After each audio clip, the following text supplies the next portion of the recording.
Live stream microphone test, 3, 2, 1.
Good evening, everybody. Welcome to the town hall for the last time Cabinet meets in this year, just ahead of Christmas and New Year.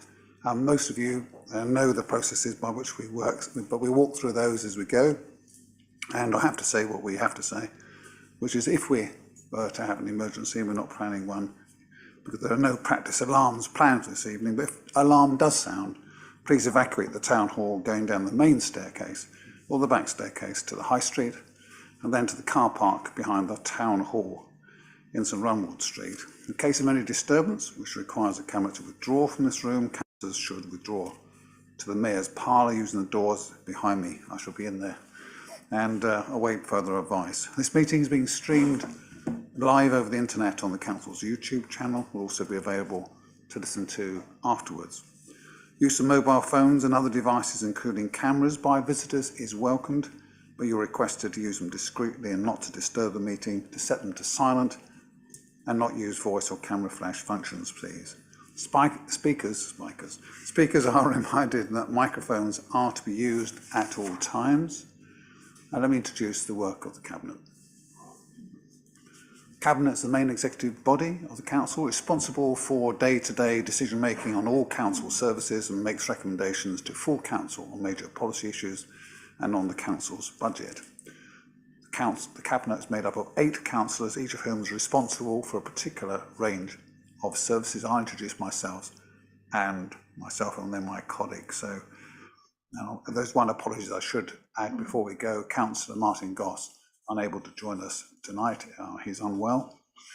He's also got a challenge of COVID and a very ill father. So unfortunately, he won't be with us tonight. Okay, so my name is Councillor David King, leader of the Council. I'll go to the far end and come round. Alison J. Councillor Alison J, portfolio holder for economy, transformation and performance. Councillor Natalie Summers, portfolio holder for communities. Richard Clifford, Democratic Services Manager. Andrew Weavers, Head of Governance and Monitoring Officer. Lindsay Barker, Deputy Chief Executive. Good evening and festive wishes to everybody. Councillor Mark Corey, portfolio holder for resources. Good evening, Councillor Michelle Burrows, portfolio holder for leisure, culture and heritage. Good evening, Councillor Paul Smith, portfolio holder for housing. Good evening, Councillor Luxford Vaughan, portfolio holder for planning, environment and infrastructure. No, it's not even that. Sustainability. They keep changing the title. It's not your fault. Thank you. All right. Okay. We start with asking whether there's any urgent items, and then we go to declarations of interest. I invite Cabinet members to declare if they have any. Thank you very much. Item 4, I invite Cabinet to approve the minutes of the meeting of the 22nd of November. Agreed. Thank you. And item 5 is have your say. So we've got a number of speakers. I've got Dave Brocott, Ian Drew, and then got a number of councillor colleagues, Councillors Harris, Small, Julie Young, Councillor Scordis, and then we go on into the main subjects of the business. So let me first of all ask Mr. Brocott, could you come forward, please?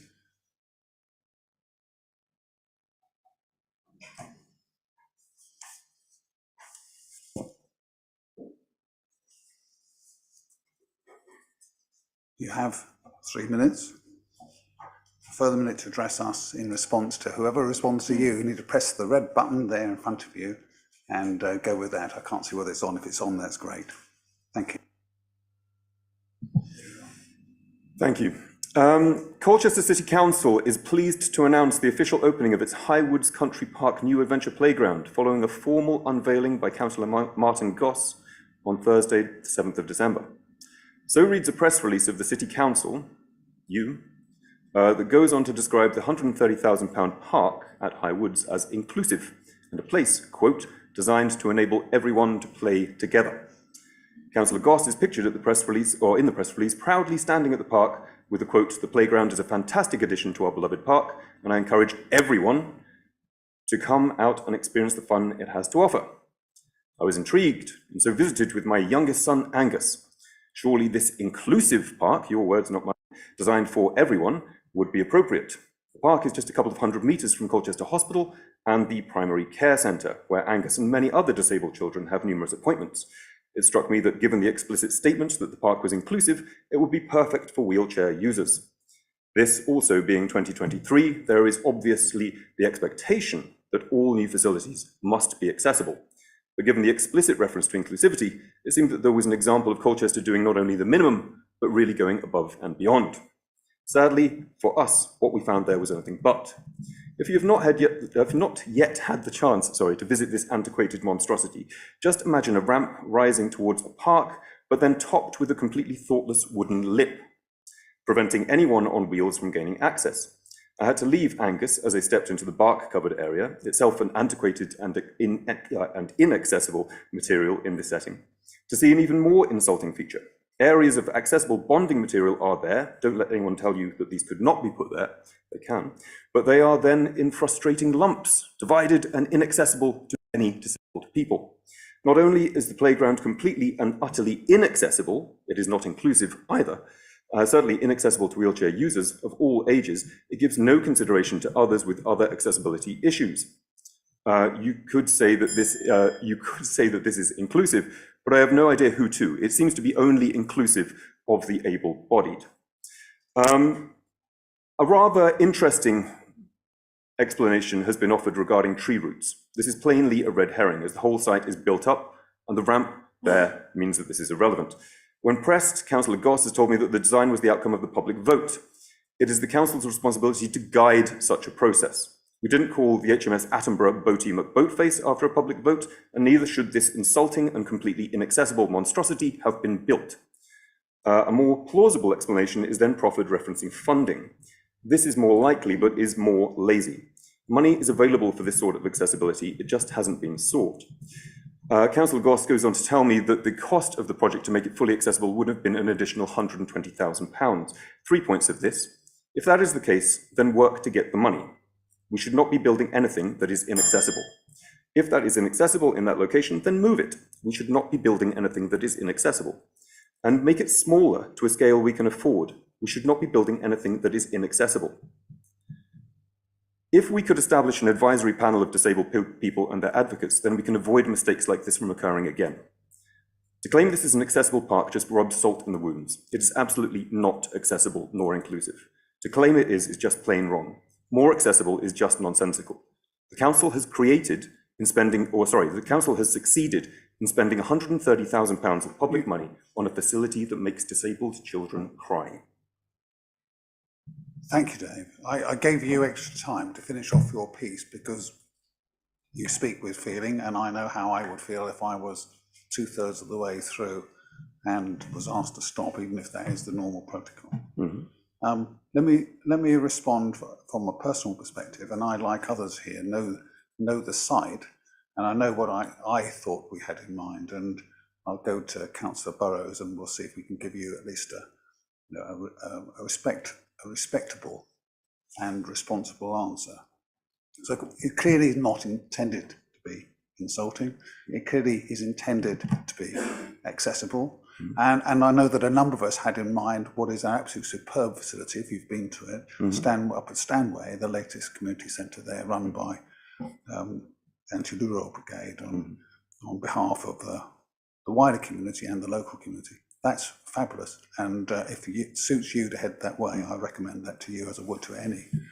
I had hoped, that where we would end up would be something closer to that kind of feel and style. Now, I've looked at the exchanges since, and I'm aware of local commentary, like other members will be. And I think quite simply, we'll go back round and see what learning we can take and see what adjustments we are able to make. I know that it hits the mark on some respects in terms of some people's definition, but I hear what you say. And I'm not asked for a contest. This is my acceptance of the points that you're making. Let me go to Councillor Burrows. Thank you. Thank you very much for coming. With 20 years of teaching experience working with children and adults with supported learning needs, including autism amongst many, I really hear what you're saying. I really do believe that inclusivity is absolutely key and really should be an integral part of any developing and any designing that we do for facilities for our residents within Colchester. I have done some work actually with the planning team, amongst others, on projects such as the master plan to ensure that people who are, excuse me, whose voices aren't normally heard are represented. So what I think would be a good way forward is to explore what work has been done in terms of working with access groups on this project, and I can feed back to you when I find out the information, and then look towards engaging perhaps yourself and maybe some other people to look at what we could do to make improvements with what we have financially available. Would that be okay? Yeah, I mean, I think, Councillor Goss gave me some information about the process that was gone through or that was entered into earlier in the year. It strikes me that there was some feedback that was given. None of it is relevant, or none of it is present in what we as a city have created. It really is bad. I mean, there are numerous examples that we can look at around the country and further afield. We take my son for treatment in America. The standard, I mean, it's chalk and cheese from what would be considered an acceptable level. It's really poor. And I think that if we were to, it's not something that the city should be proud of. Neither is it something that we should be shouting as inclusive. It is neither of those things. And it much better could have been achieved. Yeah, I think that if you look at how people were engaged previously, they came forward with comments. None of those are represented in the final product. And I think that we need to, this is an opportunity to reflect and think, are we going to make this city inclusive? Because if this is the best that we can do at the moment in 2023, it's a bit of a shambles. And we need to think very hard about the way that, as you say, on a strategic level, about the way that we can try to make this not happen again. There was an opportunity to create something to be really proud of here. That has been badly missed. Okay, so maybe there's an opportunity then, if you're happy to share your details, where we can engage together and go and look at the site, and maybe you can give some feedback about what you think from you and your son's perspective isn't accessible and what would need to change to make it accessible. Not that I can promise that we would be able to make those. I don't have the money in my pocket, but I can certainly take forward your points of view, and maybe we could also look at engaging other groups as well in that discussion. Just respond quickly. I mean, there are numerous people. I mean, I'm speaking, but I've been contacted by dozens of families just in Colchester and the surrounding districts of people who feel really upset. You might not see very many disabled children on the streets of Colchester. There's a reason for that. Doesn't mean they don't exist. We're inaccessible, and we need to do something about it. I absolutely hear you, and I have kind of lived this experience vicariously through the many, many students I have supported and families. I really do hear you, and I will discuss this further, and I will come back to you if you're happy to share your details. Thank you. And there's two things I might want to flesh this out on. So just go back to the beginning of the conversation. As we've shown at Stanway, please do look at it. We have done some things extraordinarily well, in my view, really hit the mark. And we have a process in terms of engagement which should ensure that planning decisions of any kind, including these, are taken in the way we would all expect. So let's, in a measured way, accept that this would appear to be. Because I've heard and had responses and comments from others as well, that this is below the standard we would today expect. And we'll go and have a thoughtful look and along the lines that Councillor Burrows has described. And obviously we have to make that not just, you will understand this, one person, one couple, one family. This has to go back to how did we end up with this design? Because there was a consultation process, there would have been an engagement process. I shall be as interested in that as anything else, because that's where the learning comes. But we will have a look at this specific delivery and see if there's anything that can be done. So thank you for coming.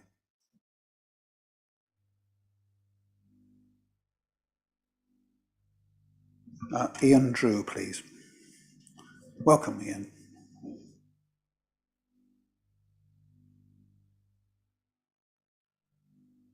Don't if you don't have to, Ian, because it's got a long evening. You look behind you, how many people are waiting in a long queue? Am I on? Yeah. Good evening. I'm here tonight representing the Essex Residents Association, a newly formed group of volunteers who have come together to highlight the many issues facing us in today's troubled world. From the climate to lockdowns, vaccines, cost of living, child sexualisation and many more. I'm sure some of you will be aware of our activities over the last 2 years. As concerned citizens, we've been campaigning in Colchester and many other parts of Essex, and along with other concerned residents who have spoken at many of the council meetings. We're part of the National Residents Association, which has been set up to coordinate action against 5G around the country. 5G, the next generation of telecommunications, is a blight on our countryside and a huge danger to humanity. It's become clear in the last 3 years since the introduction of COVID that all of these current issues have been on the government's agenda for many years, 20, 30, maybe even 50 years. And now with the introduction of 5G, more people are beginning to join up the dots. The lockdowns of 2020 were used as a great cover to speed up the creation of the infrastructure necessary to cover the country and ultimately install the Internet of Things. This is now, I'm sure, continuing in plain sight with the extraordinary amount of roadworks we're seeing everywhere. In the speech given by Boris Johnson in September 2019 to the UN General Assembly, he said, "You can keep your secrets from your friends, from your parents, your children, your doctor, even your personal trainer, but you can never hide from Google." We all benefit from today's use of technology communicating with each other, but the next step will bring in a comprehensive surveillance state used to keep all citizens under control around the clock in smart cities. You only have to look at a recent planning application, number 232337, for Parsons Heath in Colchester, for the expansion of an existing tower. In document 3, technical considerations, section 1.4, it mentions smart cities, autonomous vehicles, traffic management and direct machine-to-machine communications, to name but a few. All devices that are connected via radio waves are transmitting radiation. It was first discovered in 1932 that radio and radar workers were affected. We are now bathed 24/7 in electrosmog. Electrosmog is the totality of all electrical and electronic devices, electric wires, power lines, wireless devices and antennas. With communications that are currently transmitted by wire, the electromagnetic fields and radiation are unintentional. Proper engineering can reduce this to a minimum. 5G is designed to deliver concentrated and focused electromagnetic radiation in excess of 100 times current levels, in the same way as do directed energy weapons. We've been measuring the electromagnetic radiation being emitted from many of the installations around Colchester, as are our colleagues doing in other parts of the county. All the readings taken are well in excess of the International Commission for Non-Ionising Radiation Protection Guidelines. Ian, if you could bring it to a close, thank you. Guidelines that our government have seen fit to adopt. We're currently compiling several petitions to submit to the council to have them shut down. Just last week, our colleagues in Brentwood collected over 500 signatures on a petition to stop the installation of more 5G equipment to a tower in Kelvedon Hatch. Well, almost done. All right. So I'm sure you can see the extent of the concern that this is causing. We're very much aware of the government instructions to local and city councils that on planning applications, no objections on health grounds should be considered. It's on record in 2019 that Matt Hancock, then Minister for Health, wrote to local authorities about 5G, saying there is no evidence for increased concern and that we, the government, will bust the myth over 5G and provide evidence-based reassurance of its safety. Right, Ian, if we could stop now, I'm happy to take your notes now. Safe and effective springs to mind. Well, I've just got one last little bit. Right. The council has a duty of care to the people it represents. Constitutional law states that we do no harm. This must override Telecoms Legislation Act. Right, thank you, It's Ian. up to you It as a has to council stop. who represent the people to stand by this and take note of the concerns of the public We about are, Ian. 5G. Yeah, You have to stop now, I Ian. do appreciate you listening, and Pass it on we've if all you been like. encouraged by the response from a lot of the councillors just lately to all the things we're saying. So thank you for listening. Thank you. I And do it's have not some that- cards here for the Okay. Residents Association. If you'd like to have a look at our Okay, thank website, you. there's more information on there for you. Okay, thank you. Well, that's a very interesting set of remarks, and I understand some of it. Now I'll go to Councillor Andrea Luxon-Vaughan. Yeah, I'm very sympathetic because certainly locally and anywhere near a school that one of my children attends, I campaign very, very strongly against these. And the reason for that is because there is no evidence to say they don't cause harm. And certainly people much cleverer than me, physicists, have done research that suggests that actually, especially in young people, it fries their internal organs, Yeah. including their reproductive organs. Now, there's no proof because we haven't been doing it long enough, but I'm deeply sympathetic. But I'm also bound by the same conditions that everybody else is, and you will be just as aware of this. Yeah. That at the moment, rarely do they actually need planning permission. They have to do a public consultation. They send that out. You ask them a list of questions. They come back with absolutely nothing. They won't even send you the radio, like the mapping diagrams of the radiation. Nothing. They won't give you anything. And what I've found on a personal level is the only way you'll actually make any inroads to stop them being installed is either the disruption to the landscape, as in, if they're putting it in a new area and it's going to, start destroying wildlife or access to it because they need maintaining, will cause problems. That's the ground. And then on a landscape terms, but I certainly, deeply sympathetic because our hands are tied. And I've certainly just recently tried to not stop one being installed, but one being extended. And was that Parsons Heath?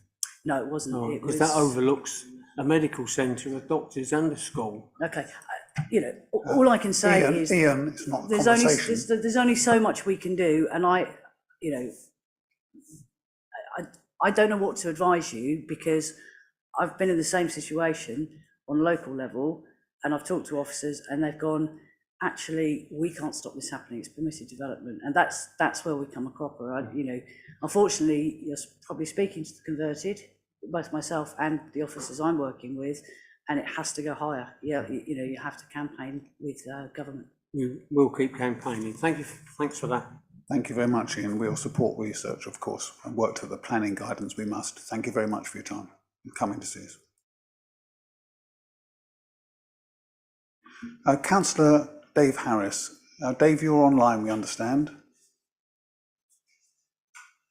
I am, Leader. I am. Good evening. Good evening to you, Dave. Okay, I'll start. Thank you very much for allowing me to come online, and I wish you a season's greetings. I will be brief. I attended the local plan, Leader, a few days ago to talk about the DIO, the Defence Infrastructure Organisation, the Treasury. They say that the Treasury is forcing them to sell the Middlewick Ranges, and you will know because the eloquence with which the speakers and the councillors all attended that meeting to talk about another way, and how it is a complete problem with the many conditions that are on the sale and the building of that site out. We all know, and I said it at the meeting, and so did a lot of other councillors and the residents did, about the lack of infrastructure there is dire. There's no community centres, there's no road network, and we do not believe, and I think anybody would look at it and agree, do not believe the infrastructure will come forward in enough building intensity to be able to treat the infrastructure, the lack of it. And also the speakers at that meeting, Leader, spoke about the biodiversity, the ecology, and the fact that it was an awful place to actually take away and build on because it's not wanted. I'm just making an appeal to you, Leader, and to all the cabinet members, and I know there are a lot of people sympathetic about the fact that they need to listen to residents and ensure that it's fully costed and looked at into. And I know that some of the other councillors will speak tonight on this, so I'm backing them up. Councillor Small and others have already spoken on this, and I'm very, very keen to make sure and appeal to the council's better nature to do the best thing we can on the review and to ensure that all the factors are taken into account and this Middlewick taken out of the plan, because the only way we can do that is ask the DIO to stop the sale. So that's how I feel about it. We've got to stop the sale and we've got to make sure that the residents are listened to. Thank you for listening, Leader. I'm very keen to hear what other people have got to say on this subject, and I'll be listening very intently. Thank you, Leader. Thank you very much, Councillor Harris. Dave, I understand your passion. I think to be helpful to those here and listening, if I could ask the other members who want to talk on this subject, and Councillor Small and Councillor Scordis do, and then we'll take our time to walk through the points arising. I think they'll be more constructive. Otherwise, you'll get the same 3 times with variations, and good luck on that one. So, Councillor Small, please.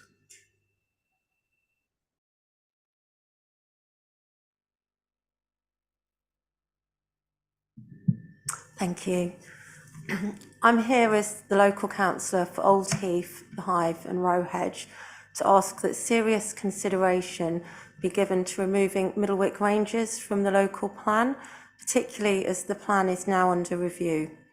Middlewick was included in the plan during a time that I was not a councillor, and I'm sure that individuals made decisions based on the best information they had and with good intentions. I don't know how I would have voted had I been around at the time, but that's academic. So Middlewick Ranges inclusion, however, is now increasingly controversial. Evidence is mounting that the unique acid grassland on this site cannot be recreated, and if it is dug up and destroyed, it will be gone forever. This soil evolved over hundreds of years and is a vital habitat for hundreds of plants, insects and animals, many of which are endangered. This is before we even get on to the benefit it has for people, many of whom living in the immediate area do not have access to their own green space by way of a garden. Middlewick Ranges are a vital green lung to this urban area. The mitigation plan to use sulphur as an alternative on an alternative site to try to recreate the habitat is seeming more and more unfeasible. I've always had concerns about this, but not the specialist knowledge to argue against it. Now, however, both Essex Wildlife Trust and the RSPB have spoken strongly against this plan. Personally, I was really helped by somebody called Martin Pooh, who's a top ecologist for Essex Wildlife Trust. Hearing him speak at the recent environmental committee sort of helped me as a non-expert to understand this better. And the RSPB have sort of issued a statement that something they did that was similar but actually not similar was used to support Middlewick being put in the local plan, but they've said it just can't be done on the conditions on Middlewick. But as a non-expert, I can't speak about that so well. But anyway, the more I have learned, the more I'm started to think that rather than moving these unique grasslands from one place to another, it would almost be the ecological equivalent of if we were trying to knock down Colchester Castle and relocate that. In fact, that would probably be easier than trying to move the acid grasslands. This isn't a position I've taken lightly, as I'm fully aware of the need for more housing in and around Colchester, but the housing we need must be genuinely affordable, preferably council housing, and there's no suggestion that if Middlewick is built on, that's what we'd get. So during my time now as a councillor, I'm committed to learning more about this site. Thank you very much. Could I ask Councillor Lee Scordis to come forward? Thank you. Thank you, Councillor King. And it's like being in 2016 when all this kicked off, and there's a few familiar faces from then. Councillor Smith was sitting where you were sitting, and Councillor Corey, I think, sitting in the same spot. And what's interesting in all that time, so 7 years have gone by, 4 prime ministers, no developer has actually purchased the site. We've had all the rumours and so forth, and we had them in 2016, but actually no developer has purchased that site. And it does suggest that any developer looking at that will not just look at the mitigation that Councillor Smalls talked about, they'll be looking at the cost of removing all the debris and the threat of moving, obviously, gunpowder and so forth. There's the issue with foot and mouth, which DOI have admitted has been buried there as well. And I think it does put us in a crux where even if this is kept in a local plan, there may not be houses built there because no one wants to take the site on because of partly the conditions we put in, which are good, but also the difficulty with this site. I think where I am and residents are most annoyed is the dishonesty we've had from the MOD on this. We had a consultation, I think 2017, they presented what they wanted to build, highly unpopular. They came back with exactly the same stuff, despite saying they were going to listen to local people. And then, as we know, council officers can't get hold of the MOD about this. Why has the site been expanded for sale? And so forth. And there are other issues with this site. We're told it will just be 1,000 homes, but we also know that there is a piece of land owned by Cadmans right by Speedwell Road where you could fit another 500. So suddenly it becomes 1,500 quite easily because of land ownership issues. We know that some of the surveys that have come back just haven't been good. And I think, just to quote Councillor Goss, we have been shafted here by the MOD. They put this in last minute without real chance to discuss such a huge area. As Councillor Small said, the only real large green area in that part for people in our ward who live in the south of the ward, that will have a huge consequences. So I think part of the review, we are going to need to look at alternative sites, because this, as I say, no developer's taking it on, so we're not going to get those 1,000 homes by the look of it anyway. I'm surprised in all that time no one has. But the real issue around, again, mitigation, the criteria we put in to build, just seems that we've done a good job of protecting it, but we put ourselves in a quandary while the MOD seems to have the upper hand. So my feeling is we need to take charge of this. Head of the MOD, who, as far as I can see, are disrespecting Colchester, not responding to our officers, to our councillors. It's really just not good enough, because we as residents have shown a good relationship and had a good relationship with the MOD, and then we're treated like this. Thank you very much indeed, Lee. All right, I'd like to start off, if I'll come to Councillor Andrea Luxford-Vaughan to round this off, if I can just make a start on the range of points. I mean, the first thing to be said as a listener to this is, and I know enough of the background to understand absolutely the passions here, but there's two causes being worked through this evening. One is this shouldn't happen, another one that it won't. One that we're being taken advantage of, that things will happen that shouldn't, and the other one that nothing will come of this and we'll have to relook again at the 1,000 homes which are allocated to the local plan. And from my perspective, that frankly is probably more likely. But really, I just counsel colleagues, I understand, and I mean this respectfully, both resident concern and political concern. Why wouldn't I have to accept that's the role, isn't it? We have to represent our residents and do our very best for them, understand where they're coming from. But we just need to remind ourselves, and I know members do know this, but the public may lose sight of this. Facts are, this is in the local plan, very stringently conditioned, which, Lee, as you've acknowledged, does raise some questions about whether or not it will become a viable proposition. That's for the market to test, for the Ministry of Defence, my former employer, oh dear, to test with the dead hand of the Treasury or not on their back. And it will be actually the MOD who will be making this judgment. They'll be seeking to raise capital receipts for all the reasons that we can understand, given the pressures they, like everybody else, are under in terms of raising finance. But whatever, their motives will be quite cool. They'll be the bottom line. They will make the best of what they've got in front of them, because it's not yet real. It's not real because there's no agreement that we know of. There is no proposal to us. There's no planning permission being sought, and that goes also for the land alongside the site. To my knowledge, this is, well, it must be more substantial than conjectural, but it's in that kind of category. If it is put forward, then this council rests on what this council as a whole has agreed. This is not a matter for cabinet decision, as members will understand. Local Plan Committee made the judgment, full council supported it. We know the pain we all felt going through that. This was the best that could be secured, and the conditions applied to here tie any developer in a way that should ensure that there is a vivid expanse of green capacity and green lung still, whatever the weakness is, that site, that location, and all the fair points around infrastructure, that's still the case. So this is very, very early days. Now, I think there is a fair point for me about ensuring that this council does get it heard in MOD and elsewhere. And if there is an issue genuinely respectful engagement, then that's something I'd be happy to look at with us and colleagues and see whether we can help on that. But as I say, my take, and I'll go to Andrea, is that we should see this in the context of marketing, not a genuine proposition. Andrea.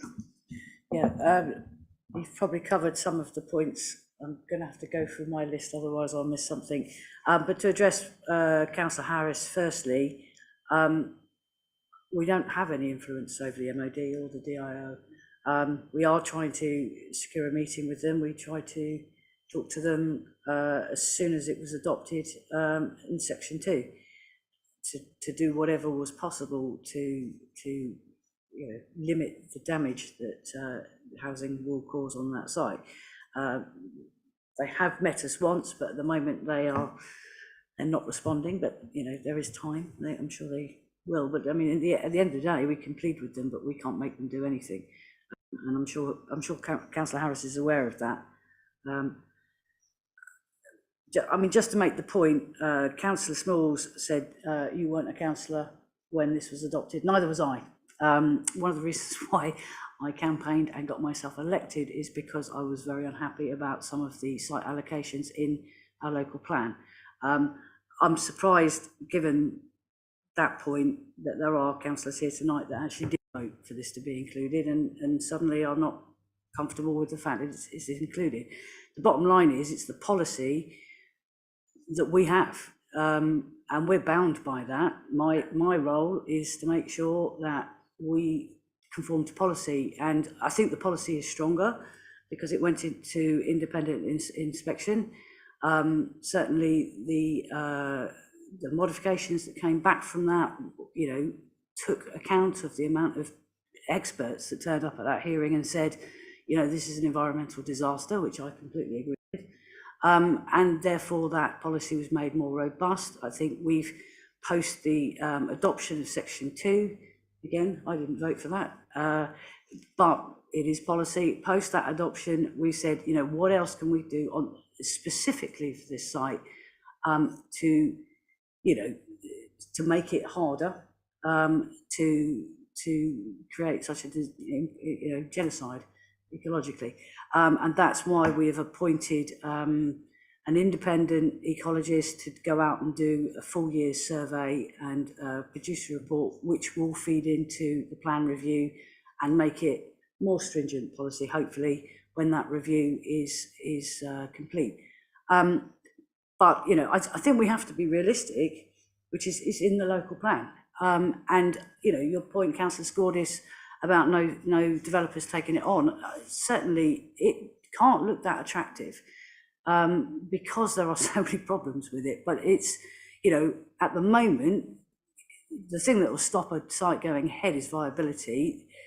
We all know that moving one acid grassland from one place to another is complete nonsense, but that's the framework in which we're working, but it's very, very expensive to do it as well. So, that might be the reason why the site never goes ahead. We don't have any control over that. If it's in the plan, if a planning application comes forward, we have to consider it. If it's not policy compliant, we can throw it out. But I just end on the fact that, this body, as in cabinet, do not make decisions on what goes into the local plan. That is for the local plan committee, and it's ratified at full council by all councillors, or not all councillors, but a majority of councillors. And we're just here to work within the boundaries of what we got. But what we will do, I promise you from my personal perspective, is that anything that doesn't comply with policy, I already know that the officers are determined that things will be policy compliant. And again, Councillor Small's point, it will be 30% affordable housing, or it won't get planning permission. Our role is to make sure that every rule is applied, and perhaps that will make it just a non-viable site long term. But it's not in our power to take something out of the local plan. Thank you very much. Does anybody feel a passion to come leap forward and speak for all of you? Lee, please. I mean, just quickly as well, what I didn't mention in that site as well is that I think it's quite unique although a lot of other sites have garnered a lot of opposition, this site obviously a lot more than others, but I think where it's garnered that opposition is it's always been open to the public. It's always been somewhere where people walk their dogs, take their kids, go for a run, country walk. A lot of other sites haven't always been that. They've sometimes been farmland. One's the old hospital that's in your ward as well, Councillor King. This is quite different, where people have said, look, this is public land, this is our land, and it's being taken away. But just to add as well about some of the dishonesty that the MOD have had, you may have seen it was debated in Parliament last week, or maybe last week. And the comment from the Minister was that they're selling it because Colchester residents is to blame, with the words, because they are walking on it when shooting is happening. However, as we all know in this room, it's being sold because, as you say, they need to meet capital receipts, and it's being sold to meet budgets. And we were told as well initially, the money sold from that they're going to upgrade Fingering Ranges, which they've already done. So again, it kind of links back to that honesty and lack of relationship, which is very disappointing. But I'll finish it there, and thank you both for your points. Thank you very much. Julie Young. Julie.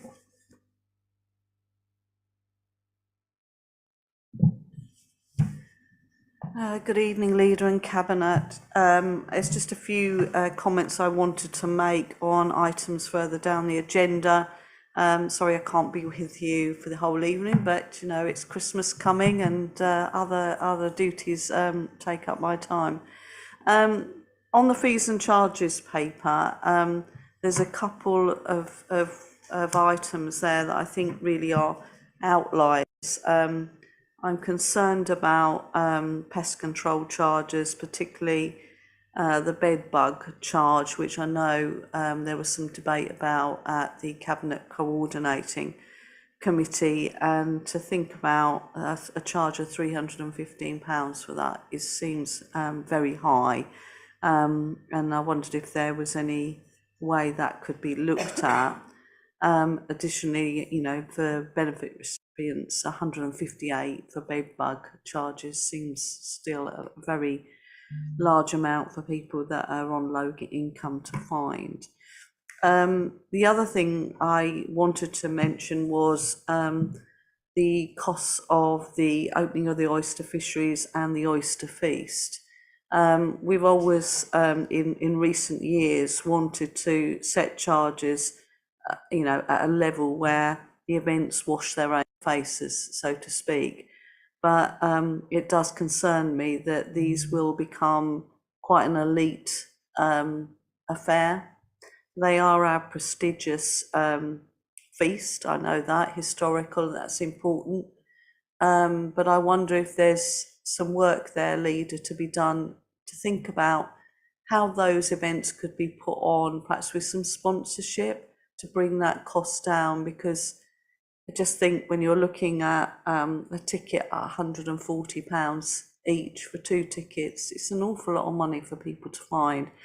So I just put that to you. The other point I just wanted to raise, and I know Councillor Tim Young will talk about it later when you get to that item on the agenda, is the acquisition of land at Greenstead.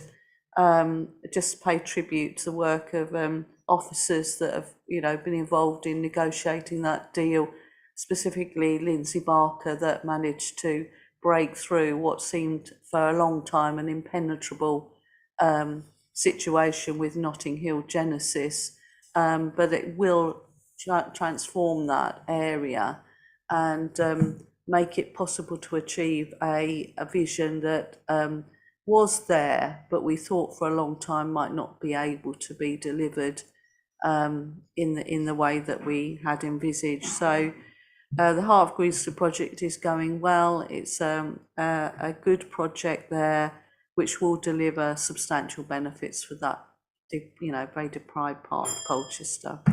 Thank you very much, Leader. Thank you very much, Julie, and happy Christmas to you all. And thank you very much indeed. I mean, look, I'm quite happy to pick up the bed bugs point. Do you want to, Natalie, talk to this? Thanks, Julie. Yeah, I share your concerns about the price increase on the bed bugs, which was why I reduced the proposed increase from what was the original suggestion. The original charges for bed bugs are for an initial visit plus 3 follow-up visits. It's now taking 6. Commercially, this would cost over £1,000. So yeah, I really want to keep the costs as low as possible, but we do have to increase them by quite a bit because of the sheer amount. As I say, we had 32 cases so far, requiring 183 visits, so that's the average number of treatments is 6. In addition to that, you have 2 officers attending to help move furniture, so the costs really have skyrocketed, and yeah, we're ending up at the moment being quite out of pocket on it, as I suppose would be the phrase to use. So yeah, we're trying to keep them as low as possible. They are a lot less than commercial rates, but yeah, we cannot avoid increasing the charges at this moment in time, unfortunately. Thank you very much for the answer, and thank you, Julie, for raising the point. The other issue around civic glue, civic events and their affordability, completely understand that, and we'll take that away. That's a conversation we have had. We have to make sure that what's already a very expensive event doesn't get so priced that you're not able to access it. I understand part of or a large part of the increase on previous years has been because of the lack of access to the moot hall. So there's something for us to have a look at that. So I'll undertake to talk to colleagues and see, including your suggestion, whether there's something there that can be done.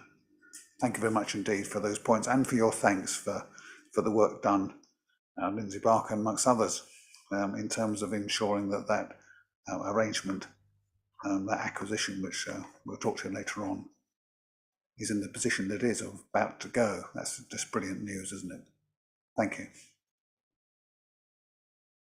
That's it for have your say, and Julie, yours down the agenda. So we'll go on to the next items of business.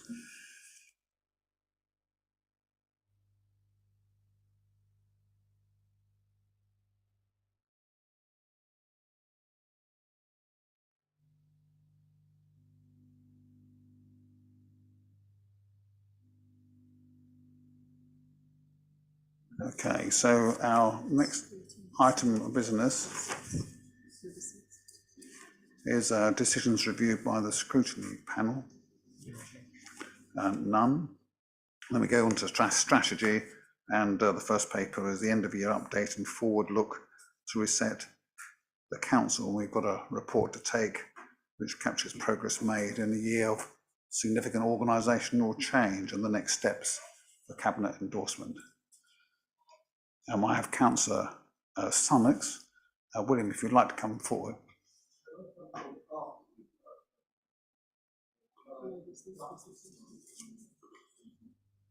There is no presentation. You have to hear to my dulcet tones and colleagues. If you've got a point more you could take elsewhere, then that's fine. All right, thank you. Right, so Cabinet and those watching, we know this is our final Cabinet meeting. It felt right to try and capture what has been a really tough year for the organisation in all its parts, and our staff, besetted as we are by lots of financial and change challenge. This paper captures this, how we responded to our unprecedented financial difficulties, the LGAP review, which we'll touch on later, and the budget gap. It describes some of the key findings, how they've been addressed, the foundations we've laid for transformational change, captures the progress, and sets out some of the key streams of work, on assets, on the next steps on council companies, on shared services, which we'll address later as well, on waste, and the way in which we're doing our business, which is open and transparent as we can, sharing assumptions, detailing where the effects will come of change, and on spend. And we've got quite a few more open moments between members, between us and senior leaders in the run-up to budget setting next year. This is the precursor from my perspective. So next year we'll have, amongst other things, budget workshops, budget alumni gatherings, group briefings, and challenge in the new year, governance, ordinance and scrutiny. So there'll be no lack of next steps challenge, but this sets the scene. Colleagues, is there any comments or additional remarks any would wish to make? If not, then I ask we note the significant progress made preparing the Council for transformation and cost reduction changes required in 2024, to note the proposed next steps and confirm our commitment to ensuring the Council is fit for the future, living within its means. Do we agree? Agree. Thank you. In which case we go on to the next paper for us this evening. William, you are on for this as well, which is around North Essex Councils and shared services. Would you like to come forward? You know the form.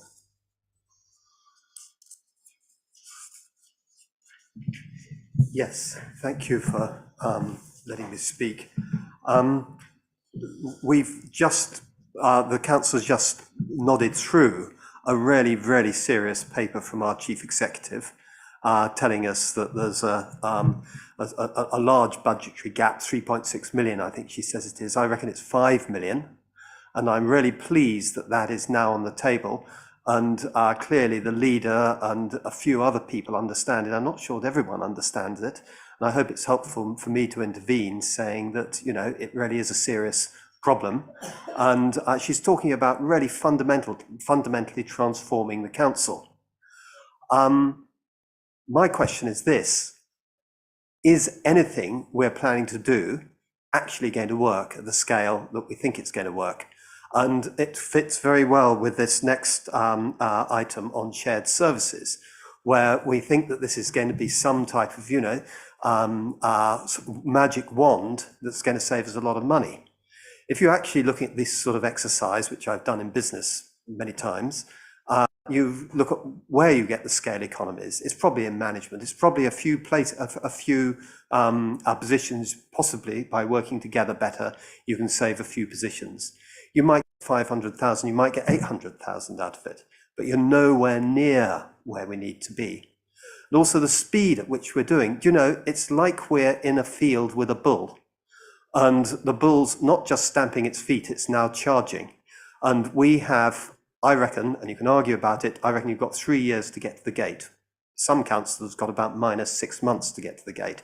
We've got 3 years, and we've not made, you know, we've spent a lot of time, and it says so in the chief executive's report, we spent a lot of time setting up committees and everything else. But actually, what are we going to do? Where's it going to come from? We, the Conservative group, now have ideas. And these ideas aren't things that you can put over in a few minutes.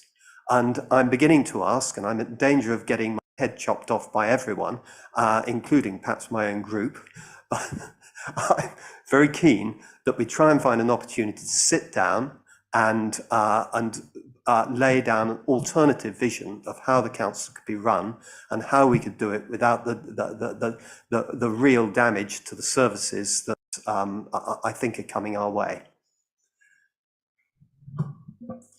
Thank you. That didn't take 10 minutes. You're quite right. And of course, we all would understand that any vision of change for an organisation as substantial as the City Council, particularly also if we take account as a family of organisations interconnected, Colchester Borough Homes and commercial operation, very significant in scope, scale, partnership, spend, money is passing through, and the many people employed by it.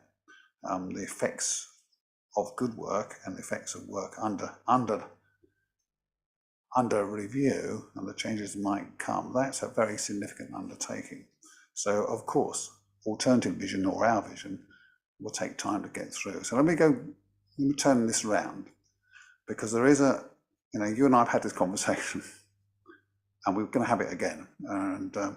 And I look forward to it, William, because you provide us with often a helpful challenge. I get that we seem, and we are, a little process heavy. It's for good reasons that I've described before. I'd like things to be done faster, and many of my colleagues around the table would as well, including the senior officers who've been yoking together change on a wide front in a way that will last.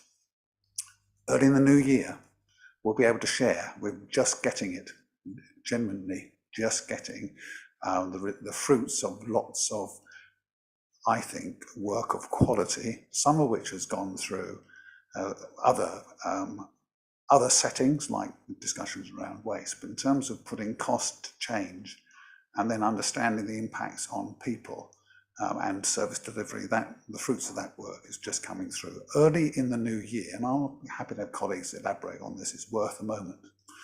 Early in the new year, we'll have that and we'll share it. That's the promise. We've already shared what, in some respects extraordinarily, we didn't have to hand, which is understanding more clearly than before where money goes. We've shared that, and we've shared and accepted challenge to that. So the new year, we'll be able to have the kind of conversation you envisage.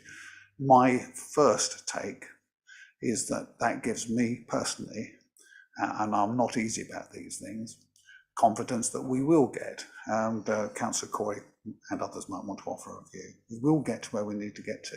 It will not be done in a month or 3 or a year. It's going to be several years. It is going to be done well, but it's got to show you, the public and other members, in a way that has inbuilt assurance that we can track what could be done, how it's going to be done, what the impacts on service and operations are, and at what rate, to be blunt, costs will come out and therefore people will come out of the organisation. That's what I'm expecting to see, just starting to see the outline of it now.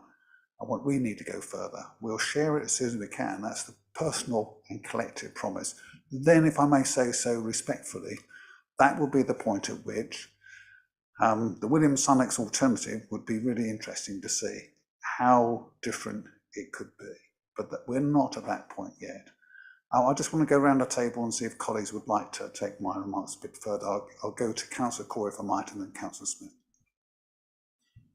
Thank you, Leader. I was going to talk to the paper itself, if that's okay. So this is a really interesting development upon the Memorandum of Understanding with other councils, the North Essex councils. And I just wanted to say, really, if this was introduced about 7 or 8 years ago, I would have been more tentative. But we have had extraordinary sort of decline in local council funding. We have had COVID, and since then we're on a further burning platform in local government. So we're in such a different place, and that's why we're undergoing the transformation programme, the comments that William has talked about this evening, and that's why we are undergoing a massive shift in what we do and how we do it. And therefore, working together with others is absolutely part of that solution. And again, we come from Colchester. Some of us here come from Wivenhoe. We've all got our different places that we care passionately about, and we can really boil it down to our little communities. But we do need to look at cross-Essex solutions. It could be about sort of more supposedly back office work that's more corporate, that involves using data in a better way, that efficiencies across councils, but it could also be about the more practical operational level things as well. And this is a real strategic and operational opportunity. As William commented, we will see a staged approach in terms of savings, but it is just one of these logical things we have to do. And once again, I'll say to anyone who's a bit worried about it, it does mean working across a bigger geography, but we will absolutely keep Colchester standards and keep improving. We have got an excellently run council here, and it's just about taking the further step of efficiency. And just one point that I want to understand is that we understand what residents want and need, and we listen as we transform. We understand what staff need as well as we transform. There's one particular example, and Andrew Small, our Section 151 officer, wouldn't mind me saying that he comes from Epping originally, and he's really impressed with the Colchester staff looking at shared services over the sort of benefits, revenue and customer support teams. And Sam Preston is on the call this evening, and her teams are fantastic. And Andrew's kind of thought, oh, there's a lot we can learn here to take back to Epping. And I understand from staff here in Colchester, they're absolutely proud of what they do and wouldn't want to see any spreading or decline. And it's about, okay, how can we join with others improve their service and reduce inefficiencies and overlaps and save our residents money, save this council money in an era of absolutely dark times for local government finances. So I believe this is just one part of our solution to the bigger problem. Thank you. Thank you, Paul. Thank you, Leader. I think it's always interesting to look at this, to see the financial difficulties that councils up and down the country have got into. Only this morning, I was listening to on the Today programme, the talk there coming from the leader of the Association of County Councils, saying that actually it's not just the councils that have made bad investments or done silly things that are in trouble now. Councils that are well run are encountering serious difficulties. And this is our response. And the idea of going for economies of scale has surely got to be the best way forward. Now, I hear the complaints about it not being fast enough, and Leader, I think I might even have made odd suggestions along the same lines myself. But we have to be careful here. We are dealing with public money. And if we look at the COVID inquiry, we see exactly what happens if you don't have a proper process in place about spending public money. Billions of pounds gets wasted. So what we need to do is look at the progress, and we're seeing progress already. We already have shared posts. I was having a meeting today with CBH, senior management, talking about how they were going to be sharing services, IT services being shared, HR services, staff services, services which actually, and I see Councillor Tim Young is still here, will remember we had to split out when a government came up with the idea that we had to have an arm's length management company. We're now putting them back together, reducing the costs. So what I'm seeing is a very useful move forward. And I'm also seeing what looks suspiciously like a move to unitary authorities when I look at the Association of North Essex local councils and the South Essex ones. I just wonder whether actually when we're really talking about cost savings and integrating services, there isn't something more to be said along those lines as well. So I fully support the paper, and I would urge Councillor Sunnox maybe just a little bit of patience, which is not one of my virtues either, but perhaps this time we'll have to just wait and see. Thank you. I'll do a couple of remarks. Let's see if anybody else wants to. We'll go, William, back to you. I mean, I think, thank you, Mark, for tucking us back to the paper, because that's actually the core subject tonight. And in terms of scale, you know, my head goes over 319 people. That number obviously will oscillate. Over £40 million.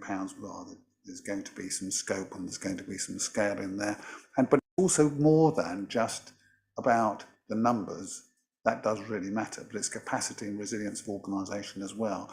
And if you have in key areas, if you have a challenge in terms of holding on to the right people, because you don't have that scope and that scale of operation, which is also attractive for people who can move and do, then it's obvious that that in itself is a pressure and ends up often being a financial pressure as you try and put things right. So you know, I think a neutral person, William, might say, actually, looking at this, well, so you're not as I thought you would, they might say.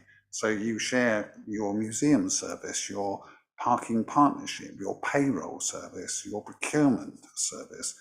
You're working together across border on our favourite subject, government communities.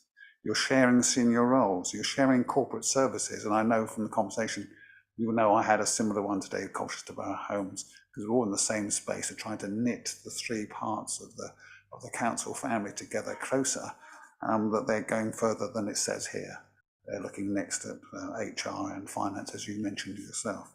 If you put that, and then that scope and scale of 14 million of total capacity, which we hope to do better with, then I think we can say for this alone, this reason alone, plus the principles of cooperation and what that should give us, we are going to get a service benefit, a resilience benefit, and a financial benefit.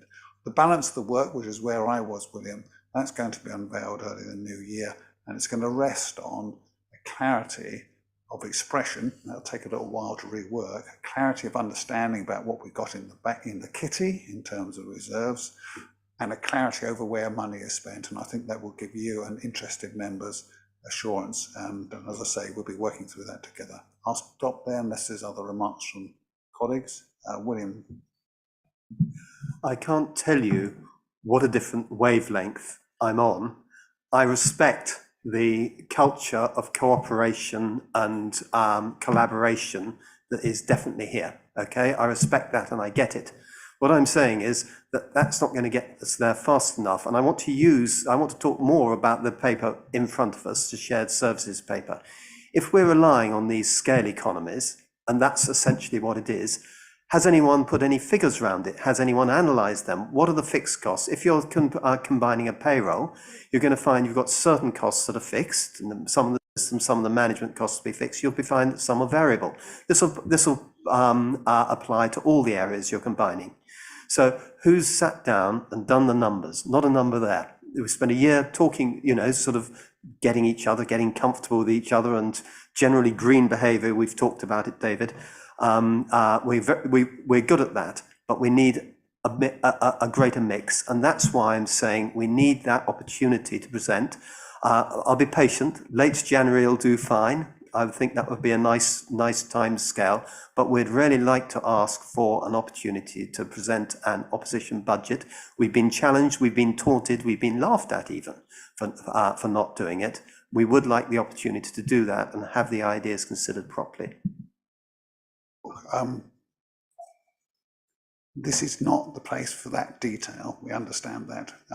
I've talked to your group leader, and I have to you, about making sure there's an opportunity for an exchange. How formal and how, that's the conversation lies ahead, but there will be opportunities to, and I'm determined to ensure that they are, whatever colour or behaviour they appear to be on the day, that they are genuine, because there's no point in doing what we could do, which is, yeah, okay, fill your boots and ignore it. The best way of working across the chamber, mindful that the changes we make will last for years, that we do that open to alternatives. But I just want to reinforce, and Paul, I'll allow you a final word, reinforce that going with the grain, where the organisation can see and can show benefit which comes in each year down to the bottom line. You haven't seen that detail, we're starting to see that, but going with the grain organisation is smart. We're not an island. We work in a very interconnected way with other local authorities in ways that's difficult to see, and we work within the public service ethos, which I'll defend. That's not saying no to alternatives and ideas, because that's not what we do. Paul, final word.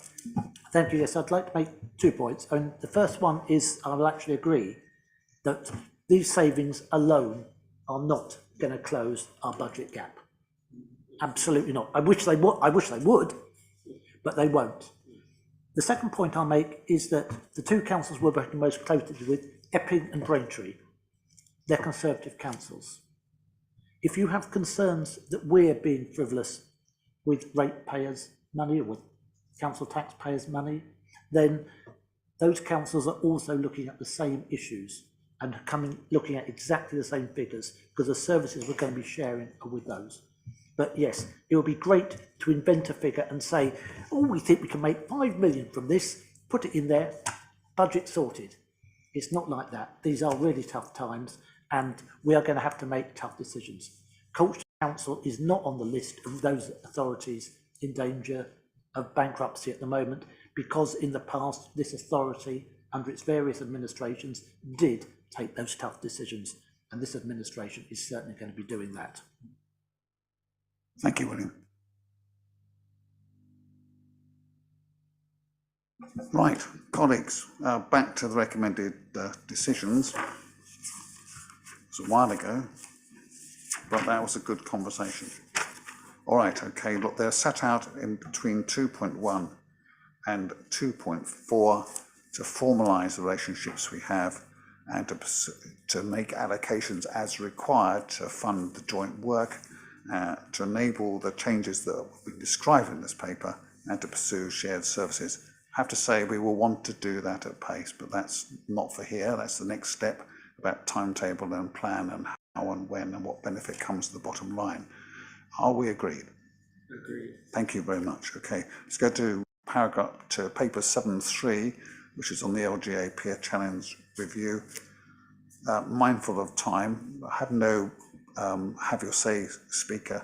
The paper you will recognise, as will our fellow members in this room, just reflects the scale of work over a year.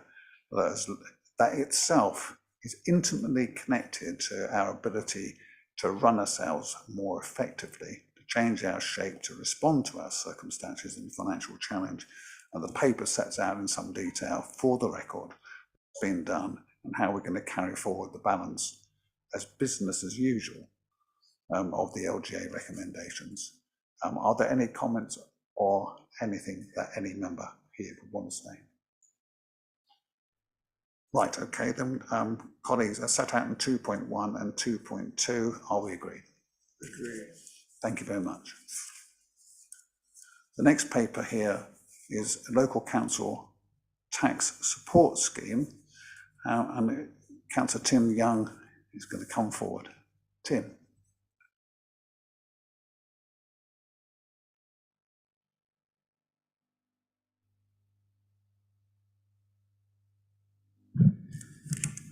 Thank you, Chair. Evening, everyone. Compliments of the season. Just generally, I do support the changes that are being made to the scheme. Simplifying it makes sense. Moving to a banded system seems to be going down well in other places. But there is one aspect I'd like you to look at and reconsider, if you would. Now, I fundamentally agree with the way Keir Starmer has taken the Labour Party, and I think I agree with everything apart from one thing. So when I read in on page 104, 6.1, that in your new proposed LCTS scheme, the support will be restricted to 2 children, same as universal credit. As such, any customer with 3+ children will not qualify for any additional support. So I'm against the 2-child benefit cap. And let me read you something from the Child Poverty Action Group. 2-child limit is a discriminatory policy which is a clear breach of children's human rights under the United Nations Convention on the Rights of the Child. The 2-child limit robs children of the basic joys of childhood, forces parents to take out a loan to buy a school uniform, children give up hobbies because of the costs associated, and they miss out on birthday parties as they cannot afford to bring a gift for a friend. The cost of living crisis has made the impact of the policy even more acute. The number of affected families struggling to pay for gas, electricity and food has risen sharply in the last 12 months. The 2-child limit has a devastating effect on families like Joanna's. Joanna works full-time and lives with her partner and 3 children. Her partner is too unwell to work at the moment. They lose out on £270 a month due to the 2-child limit. Joanna has struggled to keep up with rent payments, and in June 23, her landlord was granted an outright possession order to evict the family. They had just 14 days to leave their home. Scrapping the 2-child limit is the most cost-effective way to reduce child poverty and mean 850,000 children are in less deep poverty. This single policy change would transform the life chances of 1.5 million children across the UK, children like Joanna's who are currently facing homelessness. Children deserve the chance to thrive, but continued inaction will permit a cohort of children to grow up in poverty, to miss out on play, to be held back at school and denied a better future. If nothing is done, over half of children in larger families will be growing up in poverty by 2027, 2028.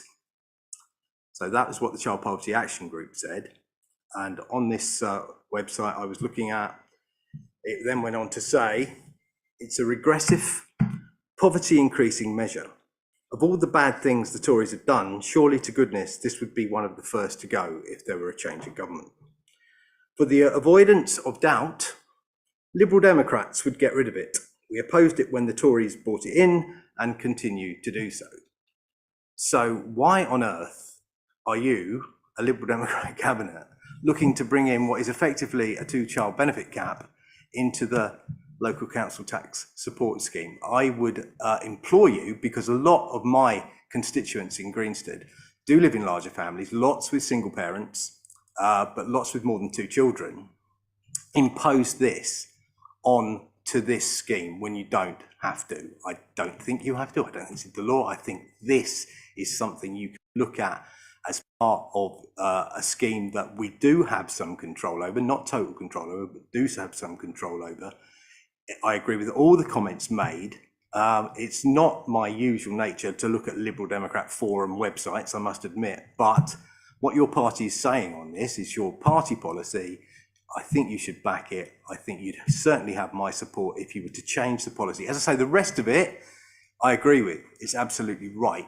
And simplify the scheme and make it better and make it simpler is the right thing to do. But this particular aspect, I would implore you to reconsider. Thank you, Tim. I'll go to Councillor Coy in just a moment. I think I'll just sort of say I welcome anything that will add to the zest of Labour Party meetings and any discussion you may have with Keir Starmer or his colleagues. But more seriously, I think we are in a similar place. And I suspect this may be wider, given local politics are not the same as national, more generally. But universal credit, your remarks were aimed at that example, not at LCTS. I'd be interested to know what the practical difference is that those couple of lines make, other than they irritate on policy grounds. In practical terms, I'm not sure what difference they make. But Mark, would you like to pick that up? Thank you. Yeah, I'll try and address some of your comments, Tim. When I spoke to Keir Starmer, I was very impressed with him, but that was before he was leader. Since then, I've been less impressed with the Labour Party and being less radical, and I'm glad the Liberal Democrats do stand on a more radical platform of supporting families. I'll keep watching both manifestos on that. But when it comes to it, I'll just ask if Sam is present on Zoom, if she'd like to come in shortly. I want to address your point immediately and try and resolve it. So I understood that we were working in line with 2 factors here. One, universal credit, and working around and within the rules that are set down from government. Secondly, we disregard child benefit, so that if a family is currently in an existing situation where they have 3 or more children, that should not change for them. But it would be if they're new UC claim benefits where that rule, as you say, applies. So I'd like to see if Sam can come in and say whether or not with existing families it wouldn't be an issue, but with newer families, how will that impact if a new family comes on via universal credit? Can we get around the universal credit rules set down by national government? I want to understand that, Sam, so I'll come to you shortly. What I do know is that, as you well know, Tim, our teams are fantastic in supporting families and have done. So many larger families get the support. So again, where new families come into the system and that 2-child cap is in, we will look at other ways in which we can get them support to stop them losing their homes, to stop them having further punishment against them, so that they are supported, because it only adds to cost for the whole community if they end up being impoverished. So Sam, you are there. Would you be able to come on and just explain the difference between perhaps those families in the system and those coming on, and if we can address the point, because I think as a Lib Dem council, as Tim says, we would like to not see that cap. Thank you. Thank you. I am actually covering for Adam Wood, who was meant to be here tonight. He is unfortunately ill. He's the benefits expert, so I'm not going to pretend that I understand the full ins and outs of universal credit specifically. In terms of the LCTS banded scheme, we have always mirrored some of the elements of the housing benefit rules and the universal credit rules, just in terms of how we can assess. It makes the process simpler. But you will see in the report details around other benefits within the scheme. So there was a lot of modelling done to look at different elements of the scheme, the costs of various changes, and this felt like the best scheme that we could put forward that would offer that cost neutral basis. So in terms of the 2-child limit, it is because the reflecting of the universal credit criteria, you will see in there that it is much more based on household income. So the bands are based on the income of that particular household. So it might be that they can still get a higher band based on their individual circumstances. But we can get more information on the universal credit situation. Thank you, Sam. So hopefully it isn't so much of an issue, but Tim, absolutely, I'll take it away with officers and we'll work hard to make sure. What I can say, and if I can go to the paper more widely now, that bringing in this new scheme has a lot of benefits. I'll come back to that in a minute. But also what we will do is protect, in the transition period, protect all families so that no one will lose out as we change over to this new system. So just going to the benefits, it really will be more simple and aid residents to ensure, instead of getting 8, 9, 10 different bills during the year, they should get one. They should know what their income and what their council tax support is going to be. And it makes it more streamlined for us as a council. So we will be seeing less issues of asking for money back with overpayments, which is an issue and can affect people's lives. And we will see a much more efficient system for our council. So it's mutually beneficial for both the resident and the council. So really, sorry to hear that Adam is unwell, Sam, but I thank you and your team, and Adam in particular, who's worked through this. It is going to be a benefit to residents. It is going to be of benefit to the council. I can go into any further detail. Again, thank you, Tim, for coming on that issue. We will get back to you and make sure we address that issue as best as we can. David, unless you want me to go into more detail, that I'm happy to commend this going forward. I think it really will suit both us and residents. Thank you. Thank you very much. And it's a generous scheme, and that's in the spirit of how we try to help those who are most vulnerable. Colleagues, any other comments or views? Councillor Smith. Yes, echoing Councillor Young's points, I think next year when we do the review, that should be one of the elements that we should certainly look at. I appreciate at this stage, having gone through a consultation progress, it's unfortunate this point wasn't raised sooner, and it is I am also conscious it's a cost neutral thing, so if we give an extra sum in one area, we have to take something back in another. But I think this is definitely something that we should look at next year when we review the scheme. And we could formally agree, subject to a reservation around this point of detail. So that will be my recommendation to colleagues, that as set out in paragraph 2, that we adopt the scheme as it's described, which of course is referred to full council for approval and adoption, which usually is important, but usually a formality because it's widely supported. But the reservation on 2.1, subject to an examination of the point that's been raised in respect of support being restricted to 2 children. We'll give ourselves the formal discretion to have a look at it. I understand your point, Paul, that this will still have to work, but that would allow us in due process to go away and see if there's anything that can be done in the margins. If not, your point, Paul, is absolutely right, we'll return to it in the future. I suspect this, given this is linked to income, I suspect this will be an explanation rather than itself anything more, but Tim will come back to you. Okay. Thank you, David. Thank you very much. And can I just say in response to Mark that I've never been impressed with Sir Ed Davey. Certainly Keir Starmer's never sat in a Tory government. Well, see, that's not a nice return to a bit of decency, but there we go, Tim. Humour's understood. Yeah, I get it. All right, okay. Are we so agreed? Thank you very much. Okay, then we move on to the meat, at least in terms of inches. That is the fees and charges report set out in 8.2, on which we've got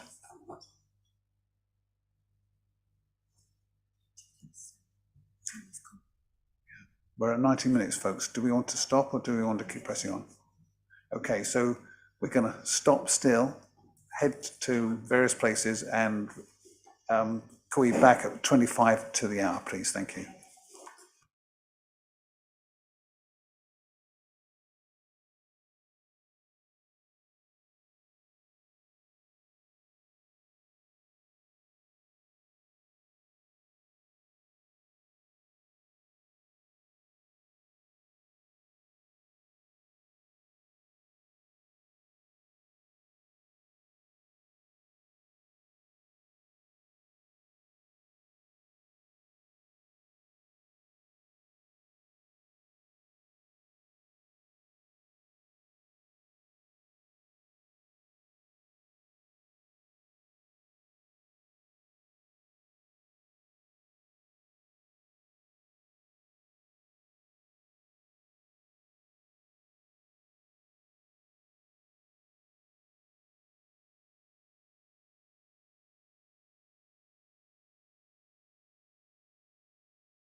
All right, good evening again, everybody. Back to where we just were. Item 8.2, fees and charges. A wealth of material here and information. We're not going to dig into. We've had one speaker on the subject. We have no others. So, Councillor Corey. Thank you, Leader. I think the paper is pretty clear. As a council, we have talked before about the local government finances and how we have to be prudent. We have to find a balance between running our services, running the day-to-day experiences that we offer our residents, the operational and the leisure, the open spaces, etc., as well as the benefit supports and the support we provide through homes. And when it comes to services that are non-statutory, services that we ask fees for, we have to keep those in line with inflation and in line with the cost of our services, which we heard from Councillor Summers earlier about the cost on the pest control side, and that we are still significantly cheaper than the private sector. I think you'll find that throughout the fees and charges paper, that we remain an opportunity for people, and we provide an opportunity for those often who are less privileged and perhaps in receipt of a benefit to get a cheaper service. But otherwise, the paper outlines where we have had to increase costs in certain areas in line with inflation that we have agreed. And overall, Chair, it brings in income that we need to keep the council going in the right direction and ensures that our services will be sustainable so we can provide those services to the public. I'll leave it there, and happy for any portfolio holders to talk about their areas if need be. Thank you. Thank you very much indeed, Mark. Colleagues, any particular points anybody would want to bring out? Andrew. I confess I have not looked through this document line by line, but there is a bit on car parking that says that the fees are going up with the rate of inflation with some exceptions. Whoever's this, we have an explanation of why there are exceptions, please. Unfortunately, Councillor Goss is not here to explain what parking is within his portfolio, so it's probably something we should take back, Andrea. But it's just where we have, because we have the parking strategy and we understand the data of all the different car parks and what drives footfall. There'll be some car parks that either have less than inflation or higher than inflation, depending on where we want to send people to use different car parks. For example, we have more deals on some of the out-of-town car parks in order to try and keep traffic out of the inner circle of the town. So that's one example where it may be cheaper, whereas it may be a slightly higher increase on a town centre one that we want to discourage people coming all the way into. Any other observations by colleagues? As described, this, we have to remember some of this, and Mark, as you've said, is set for us, and the rest is a choice, but we're following in inflation mostly. So this is just trying to hold the value of the fees for the services we provide. That's a common sense thing. I'm mindful that we had a couple of questions raised by Councillor Julie Young earlier. The one on civic events, I am mindful of that and would like, if colleagues agree, just to leave ourselves a space to go back and have a look at that. I think other than that, we've been through this away from Cabinet with officers down the portfolio chain, and I would recommend we agree. Councillor Freeborn. Just on the oyster feast in particular, I really sympathise with Councillor Young, because I do think it's an elitist event. And, there is a tradition there that, should be accessible to all our residents. But, I thought the point of it was to raise money. And if it's subsidised, even if it's subsidised by industry or business or whatever, I'd rather see that subsidy go into, helping the homeless get fed. I just, I think it is an elitist event. I don't think we should be ashamed of that. It's there to raise money.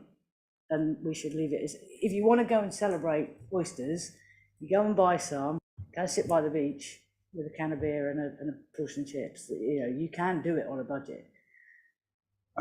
This is not about raising money. This is about I the thought degree it to was. which we cover costs. And so it's slightly different. I mean, as a general rule, some of our fees do, as we had the other illustration. I'll come to you, Mark, just a second. Thank you.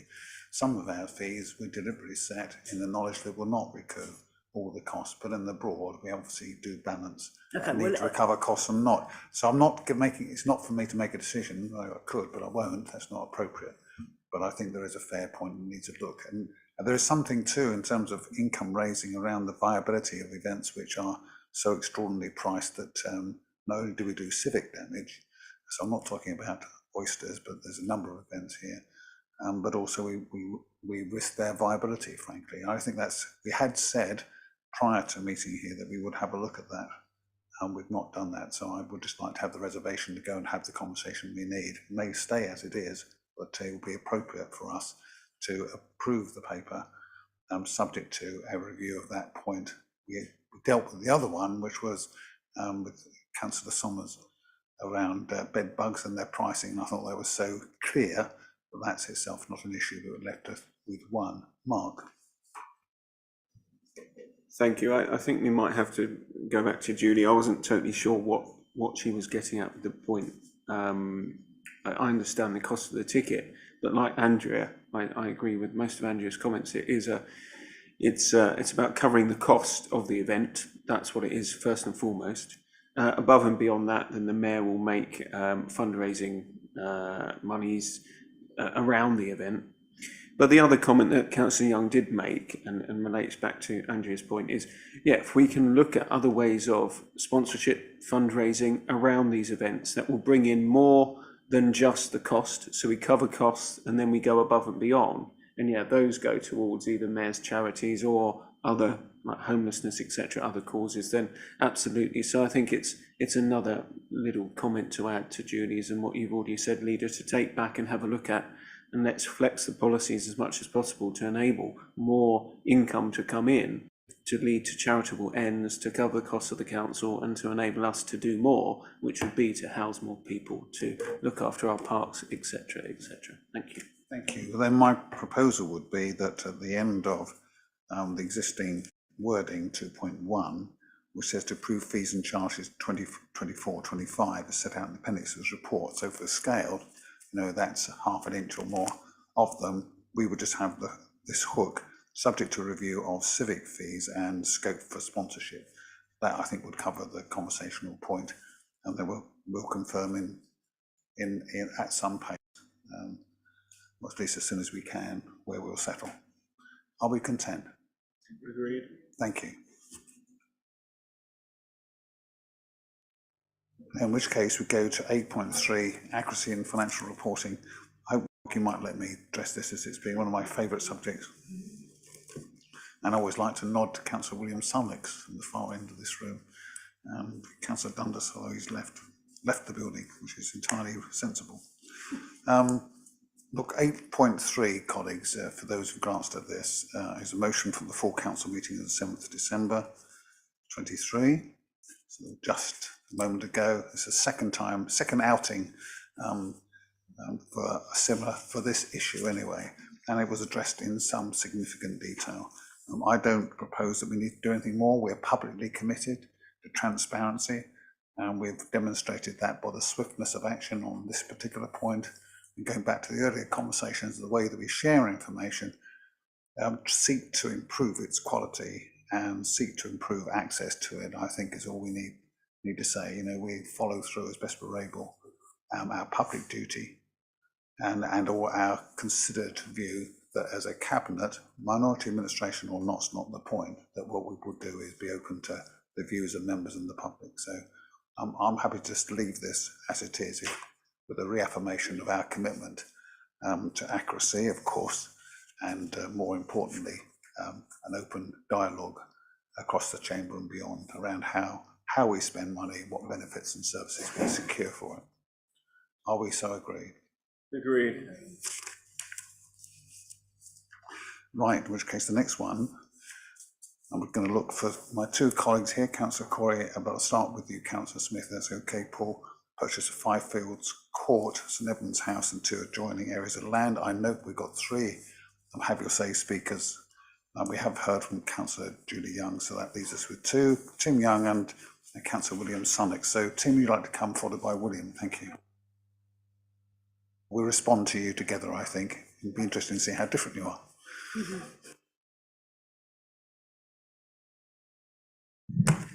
are. Thank you again, Chair.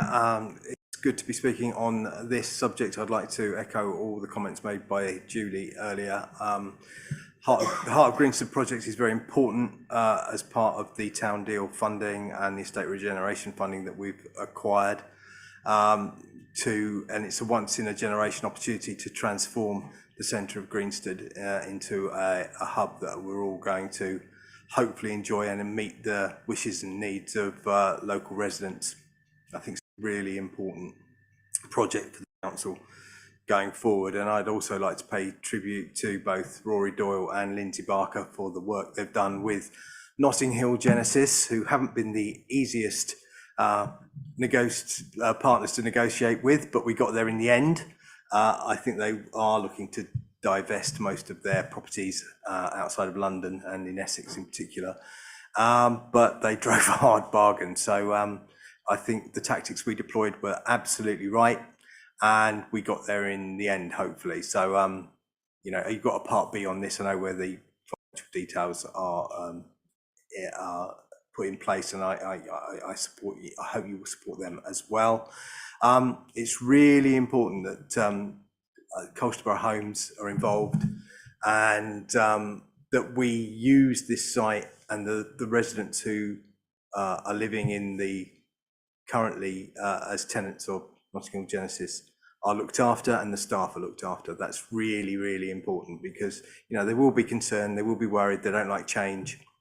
But I know that both the City Council and CBH will be respectful and considerate, and we have that reputation to uphold. And I have certainly been giving the staff and the residents their assurances that in fact they'll be in a better place if we manage to get this over the line, and the council and Colchester Homes are involved in the running and management of their accommodation. So thank you to Lindsay, thank you to Rory, and this project is now going well. It's been bumpy along the way, but we're getting to a real progress now, and I think this can be a real feather in the cap of Colchester City Council. We need to respect the needs and wishes of our local residents and constituents, but we're doing that. They're fully involved, and I would encourage you to support the way we're going on this. Thank you. Thank you very much, Tim. William.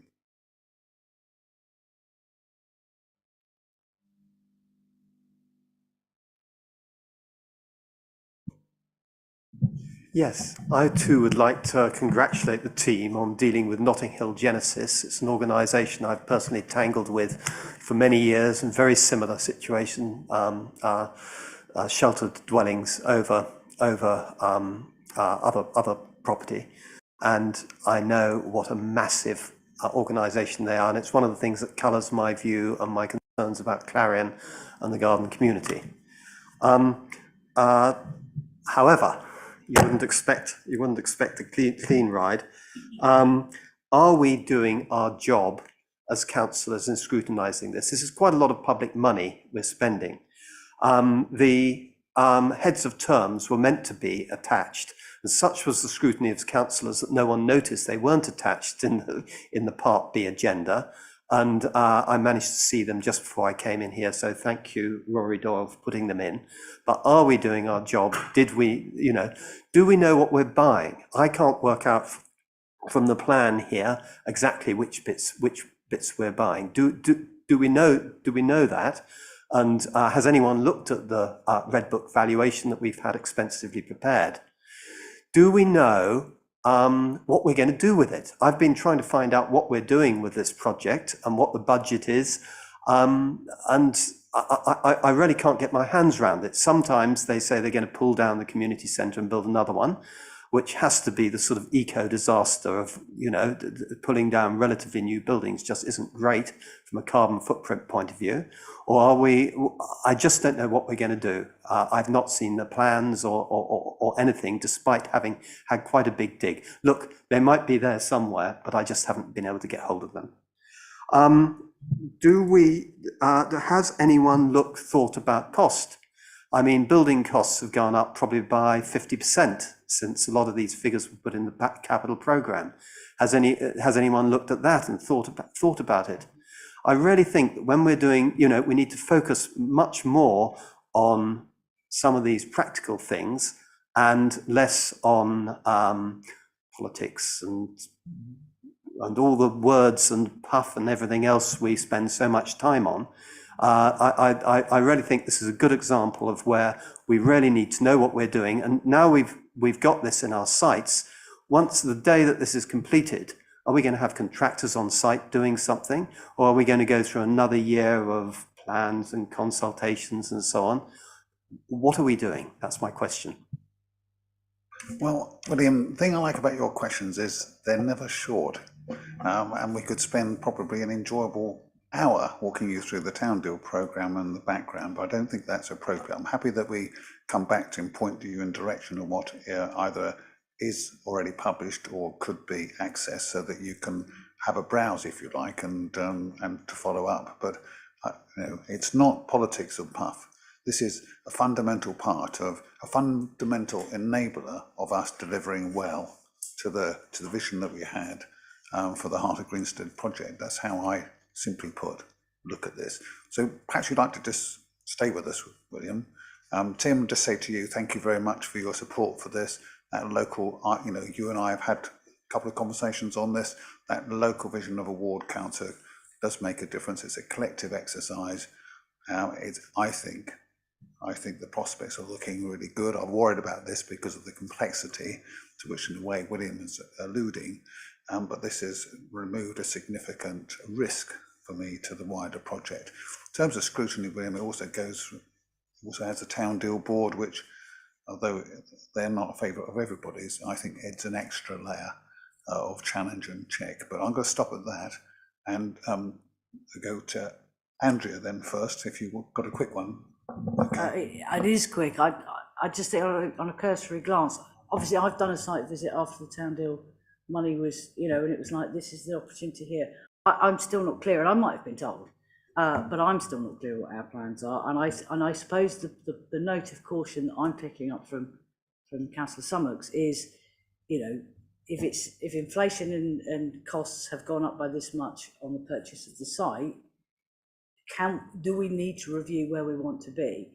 I say this in the context of local highways panel today, and every project's gone over budget, and some projects were like costed back in 2016. I think, you know, what we need to do, I would feel more comfortable if I knew long term a bit more about the business plan. I know it's not something that particularly excites me, but I think for others, people that understand things like that, it would be reassuring, and also maybe a presentation of what the final goal is, because as far as I can work out, we've not even appointed an architect for the site yet. So I might be completely in the dark, and I don't need to. No, you're being frank about observations, and of course at different times, different members of cabinet will see more or less of this than others. But you know, it goes back to a favourite word of William's, process. Well, we share stuff repeatedly in lots of different ways, including actually on this. But again, I'll take away the wider point that there'd be no harm in ensuring that a package from the vision to the detail is circulated, but there's no lack of scrutiny on this. And I want to go to those who will be able to talk to the detail of this about the valuations and, you know, which are fit for the circumstances we're in. So let's go to your colleague to your left. Paul, would you like to start us off? Thank you. Yes. I have obviously been around the site many times, and it's an area which is in desperate need of having some regeneration done to it. We own a lot of the land around there, but not all of the land. I'm not quite sure how we actually gave some of it away, but that's one of the difficulties of it. When you're doing a property development, and Councillor Summox will know this far better than I do, controlling the land is absolutely key. And of course, if you tell the seller of that land all the details about what you're going to do with it, it pushes the price up. And the price that's gone here is a full price. Now, there has been a full business plan which has gone through DLUC. It needs, obviously, to be reviewed in the light of current circumstances, but we're also looking at a situation where we have a government that's committed to building 300,000 units of housing a year, and they're not getting anywhere near that. Here's an opportunity to build a lot of extra units of housing to tackle the 320 households that are going to be in temporary accommodation this Christmas. The families, some of them not even living in this borough now, can spend their time away. So there is a detailed plan as to what we're looking to do with it. Will that plan change? Absolutely, as it develops. But we are going to be working very hard on doing that. The site has been valued by the Red Book valuation, and it assures us that we are getting fair value for money on that. I don't think we're getting a bargain. I think they've negotiated very hard, but the Red Book valuation is what it is. There are some interesting factors in the property that we're taking over on the social housing side. It's supported accommodations. It will mean some staff will need to be tupied over, and those tenants will become tenants of Colchester Borough Homes. Those properties will not, however, because it is assisted living, qualify for right to buy. So you can rest assured on that point that we have looked at the details to what's being done there. I could talk for quite a while longer about what I hope that final plans for the housing is going to be in the number of units, but quite frankly, that will change as the project is developed, and as architects are pointing, they say you can put extra in here, take some out there, and we want stuff that's now going to reflect the changing needs that we've got. As you know, our need at the moment is for 3-bedroom properties or larger properties rather than smaller properties for the homelessness situation and for the demand we've got for tenants. I'd like to see the properties here meet those needs. But clearly, if you're building 3-bedroom flats, they're going to take fewer units than if you're building 1-bedroom flats. So again, I think we need to be conscious of what we're doing here. But in summary, from what I've seen, this is an acceptable deal. I will say no better than that, an acceptable deal for taxpayers' money, and it has potential for delivering very, very considerable benefits, not just for the existing people of Greenstead, but for the people across the whole of this city who are in desperate need of the housing accommodation that can be provided there. Thank you. I'll go to Councillor Corey and Lindsay, if you've got a remark then perhaps at the close to add. I mean, I look on this perhaps too simply.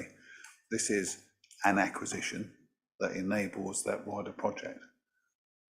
And there's lots of detail to go with it, lots of work to get to this place, but that's what it is. And the actual act of the acquisition, to terms you've described, Paul, should give us actually a risk reduction and an overall project assurance. So that we would benefit from looking at this in a certain degree of separation. As I say, the town deal's got its own separate governance. The Heart of Greenstead board.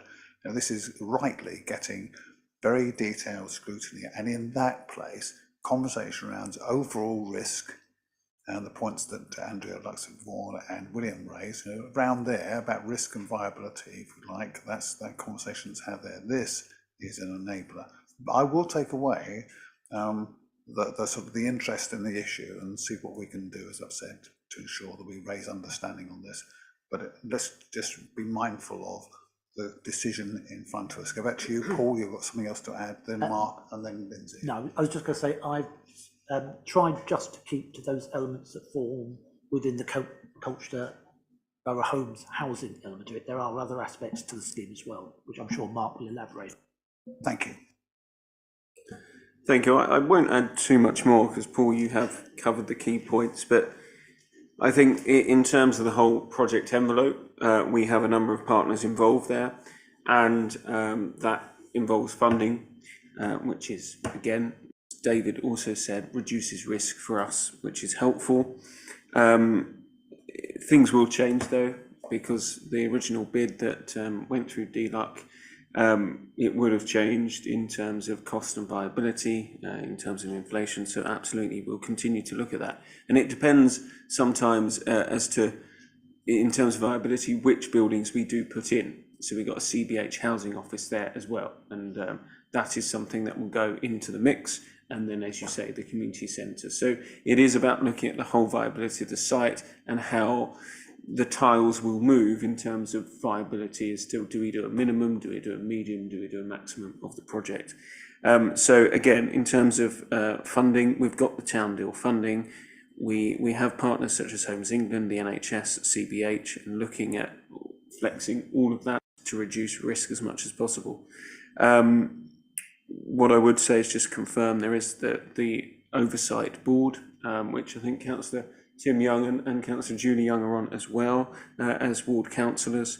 But essentially it comes back to the town deal oversight and our oversight of the finances, because we are the authority that looks after the finance on this. So we absolutely will only spend what we feel is reasonable and make sure the partners' funding is in the bank before we go ahead.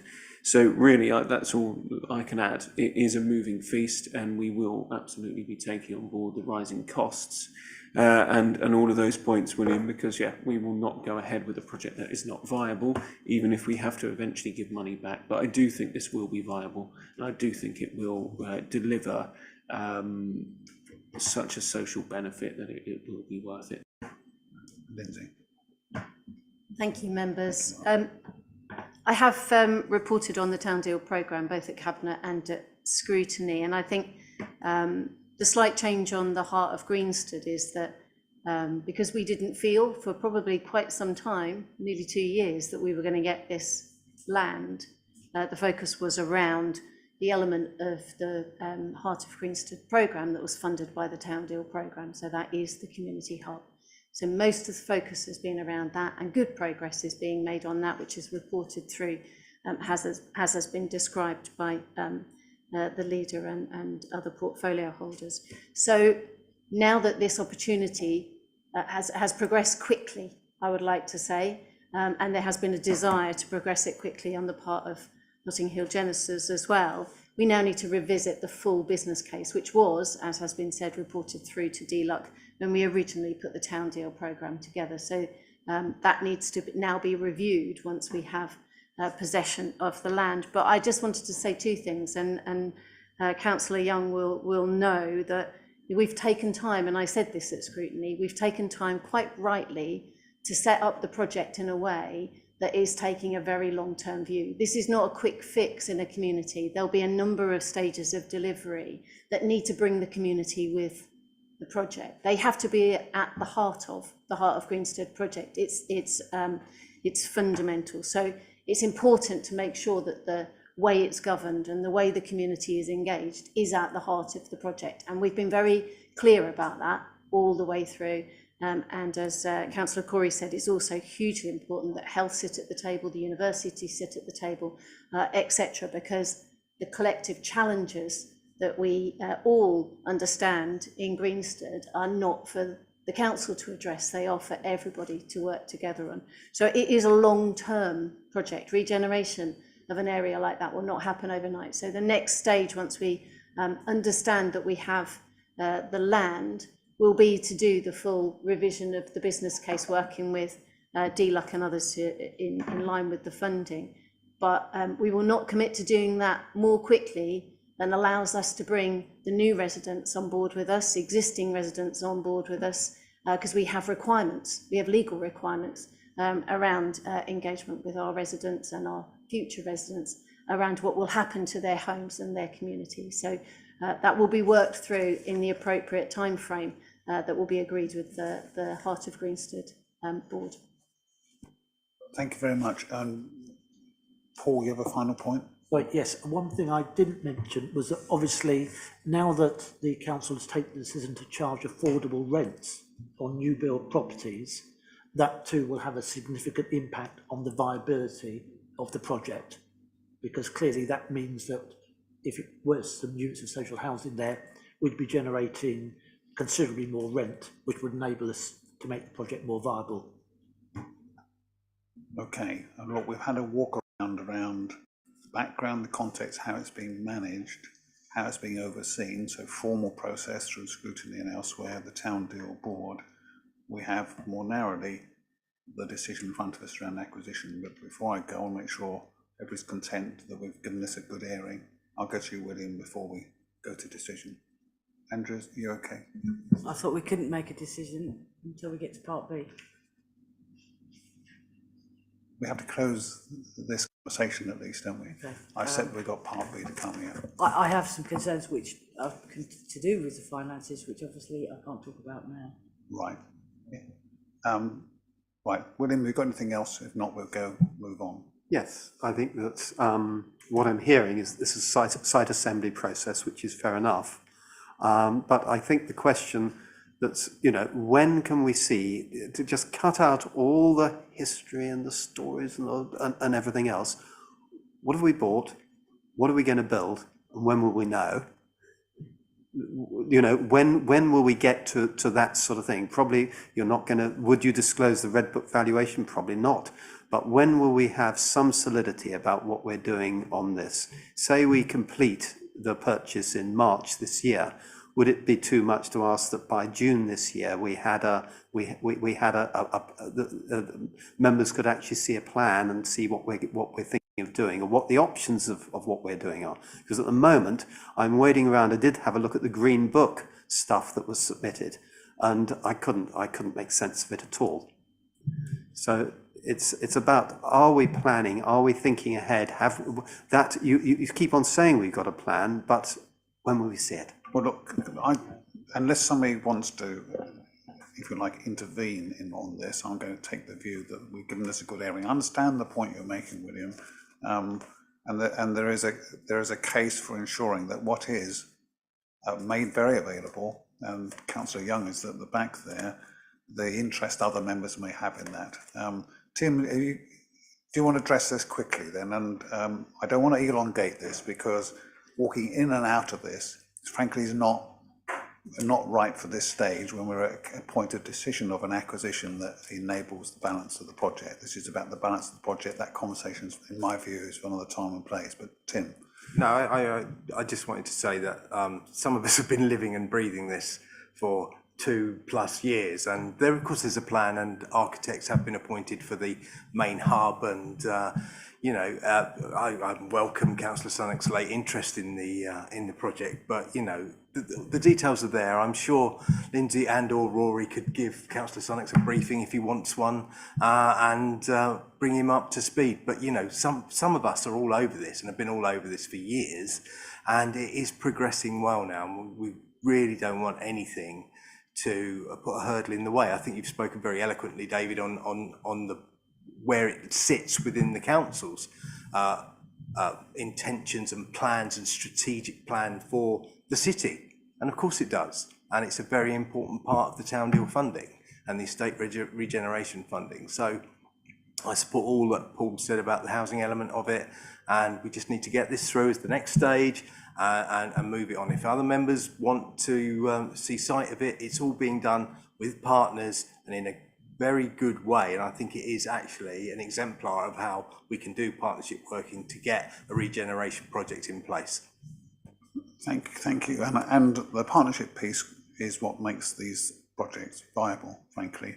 But that's really tough work, and I'm afraid, William, it's process driven again, getting different people and their money and their approvals into the pot. Look, I kind of understand where everybody is. Thank you, Tim, for those remarks. Colleague, I'm going to close this part of the conversation if we're content. All right.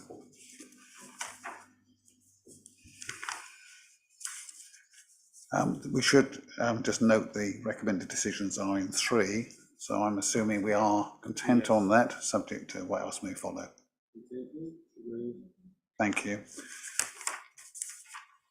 Right, item 10.1, extract from the minutes of the scrutiny panel meeting the 14th of November. Got anybody down?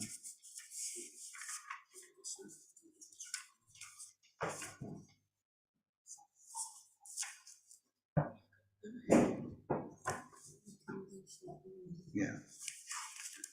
Right, this was on skills. Alison, you and I attended that, and we had a recommendation at the close of members of the note, which I have to say was a marvel, given the length and complexity of the conversation. So I'm personally content with that. But Alison, do you want to talk to that? We've also had, just remind Cabinet members, not everybody may have seen it, we've had a one-page or so, thank you, Richard, for circulating recommendation on how we might apply to it. I can see how we could stitch that together, but Alison, do you want to start us off? Yeah, I was just going to say that officers were asked by scrutiny to assess our ability in Colchester to develop skills that the economy needs, which is part of our strategy plan, and they made a recommendation that council seek to collect and publish annual data on skills provision. We have since had something back saying that following the useful discussions at scrutiny panel in November, officers have liaised with the skills partners who were present, which were a wide variety of retail and education, both uni and Colchester Institute. They've looked at Colchester, or worked with Essex County Council to understand the data it's collecting, Essex Chambers of Commerce, also the North East Essex Economic Board, and the Local Skills Improvement Plan, and compared that with the data that we have. And I think the conclusion has been that rather than duplicate others' work and commit officer resources to further data collection, these organisations are probably best placed to continue to gather skills data, and that we can make them part of future reports. So I would just recommend that we accept officers' recommendations in terms of skills data. Thank you. And just so that I'm clear that we're seeing this the same way, they would have asked that we liaise, officers have recommended we liaise with those organisations rather than make it, a remit for the council to create and publish those data. Absolutely. I think that data is already there and can be obtained rather than us going out and finding it all over again. Yeah. Right. Okay. Well, thank you very much indeed. That's Mark. I wasn't at the meeting, and both you and Alison are very skilled colleagues, so I understand you would have taken on board what you can and worked with officers. I just, from my education background and understanding Colchester as it is, I think skills are so fundamentally important and sometimes not picked up in this sort of one-size-fits-all education system. And then also the way in which, when you leave the education system, you don't necessarily come back to it, you don't necessarily pick up courses. They can be quite an expense. There are subsidised courses through the Adult Learning College, and Essex provides a real minimum level. I know it's something we old Liberal Democrat around this table that as a policy we've looked into a skills wallet, so £10,000 that goes towards training in adult life. And I think something like that is what we need at a national level. But at a local level, I would love to see us doing as officers have advised, liaising as best as possible, because I think we can hold some of the ring on this to get Essex, us and the key partners talking regularly about what we can do better for our skills, because there's so many youngsters in education that I see day to day that I think would benefit from a more skills-based route of education. And I think in Colchester we've got some fantastic institutions that do that, but it's about whether the younger people or even adults understand that they can go and retrain, or they can access skills-based education. So I do think there's a little more to do. I think the recommendations and the discussion seems fantastic. I wish I could have been there. And yeah, I accept the recommendations, but I really would like to see the liaison continue. I'm sure Alison will do that on our behalf, and you, Leader, as well. Thank you. Thank you very much, Mark. And that was right. Andrew. Sorry, it's a quick comment. Just, I thought this was the most exciting read of the whole agenda. I was really delighted. It was kind of a big surprise to come across it. I obviously need to go and join scrutiny and come off cabinet. But the reason why I liked it so much was that whenever we talk about, you know, jobs, we talk about the fact that, you know, it's average wage is lower than all our surrounding areas and blah, blah, blah. And we're trying to, for the benefit of the economy, we're trying to, you know, get excited about tech and digital, you know. But the reality is the kids growing up through Colchester don't necessarily want to go and do tech and digital. They want to be welders, or they want to be like do health and beauty, or, you know, or what have you. And I was really excited to hear, you know, investment in catering, because actually people want to learn to do those jobs, and that's we need to be, you know, looking at a much broader range, and where investment needs to be made. I mean, the other thing, obviously I bang on about it all the time, but there is a skill shortage in all of construction. You know, we know that there aren't enough bricklayers and plumbers and what have you, and it will have an impact if we're trying to build at the rate we're trying to build here. We're either going to be shipping people in or having to actually invest in upskilling our young people as they stand at the moment.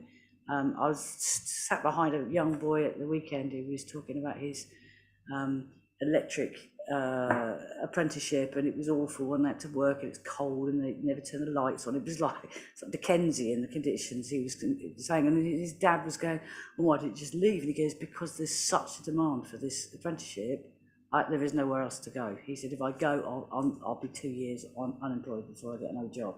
So, you know, I think it's a really encouraging piece of work, and I'm delighted to see it. It was well worth, if you've got an hour and a half, listening to it, because some of the people from the university, the institute, were really impressive. They are working hard together with people like BID to make sure that the institute is providing the qualifications and the skills levels that our businesses need. There is a digital skills requirement. We've actually got a huge digital strength, which is probably hidden, but there's a lot of AI-based companies, software-based companies working in Colchester. And again, the institute is very strong in those areas.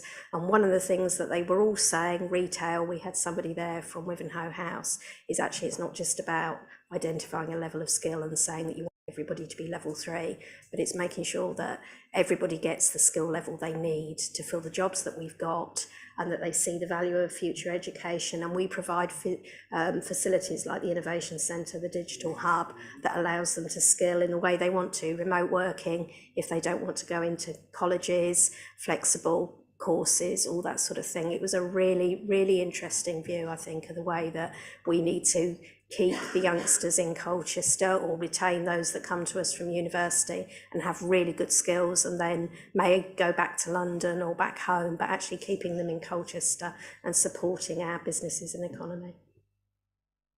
Thank you. That's great. Thank you, Alison. I'd love to see a bit of enthusiasm for some of our business. I thought quite a few of it. Bits here were great, actually, but I'm with you.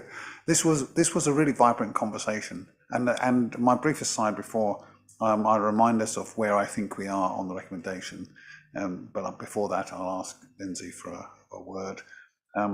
Is just to remind ourselves of the impact and set of relationships this council's formed. You know, we got together people who've got 100 calls on their time, and we got them around the table, and they stuck at it for frankly a bit too long, but for hours of intense conversation and exchange. It was really great, and they mostly walked away, I think, thinking it was good use of their time. So we did something very useful by reinforcing those links. I'll come to you, Lindsay, and then I'll go to the recommendation. Oh, sorry, Michelle, do you want to go first, if you don't? Thank you very much. I think it's important to have a purpose in life, obviously, and jobs and careers and ambition and things to aspire to really give people that. We're quite right to look into skills development for our residents, for young people, to help them see what's available. And I just wondered where we are in terms of how we support people with learning disabilities and or autism to gain employment, and what we're doing with regards inclusive employment, engaging with people like ECL, for example, Essex Cares Limited, to support them in supporting people with learning difficulties and or autism into work, and also engaging with employers to help them become inclusive. You know, having had a lot of experience working with adults with supported learning difficulties, they are very keen, many of them, to have purposeful, meaningful, paid work, not just volunteer work, which can be very patronising sometimes, to be quite honest. There's a huge swathe of people with adults with learning support needs in Colchester, and I would like to ask what we're doing to engage them, to support them into employment. Thank you. Alison, have you got a response to that? I mean, it's something I'm really happy to pick up and run with, but actually my experience at the Digital Hub is that that is some of the cohort in Colchester that is specifically people, particularly with skills that mean that the artificial intelligence, the working remotely, the learning remotely suits them really well. But I'm happy to follow that up in wider, more detail. You're absolutely right. Some of the people with learning difficulties and support needs and or autism do fit really well with digital. There is a huge swathe of people who don't also. We really need to look at how we can harness their skills, of which they have very many, and find how we can job carve actually and provide opportunities for them to have meaningful, purposeful, paid employment. No, the point's made and accepted. Of course, the lead here will be the Essex County Council, but the nature of partnership working is we have a voice. So Alison, I'll leave that with you, if I may, and we'll take that as kind of our next step internally, as well as, but I'll come to recommendation in a moment. Lindsay. Thank you, members. It was just a quick reminder as we move into the final year of the Shared Prosperity Fund programme. I don't know if you remember, members, because we approved it back in July 2022, but it's a redistribution of previous EU funding that came to all councils. We had an allocation, we didn't have to bid for it, it was just given to us.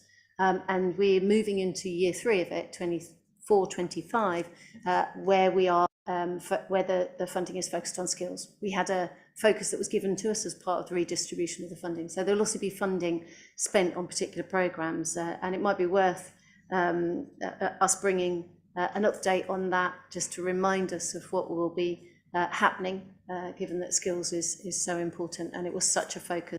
And just a reminder that also one of the Town Deal programmes that has already completed and is already in operation is the Digital Skills Hub. So it's already direct contribution through the Town Deal programme to improving digital skills of our residents in Colchester.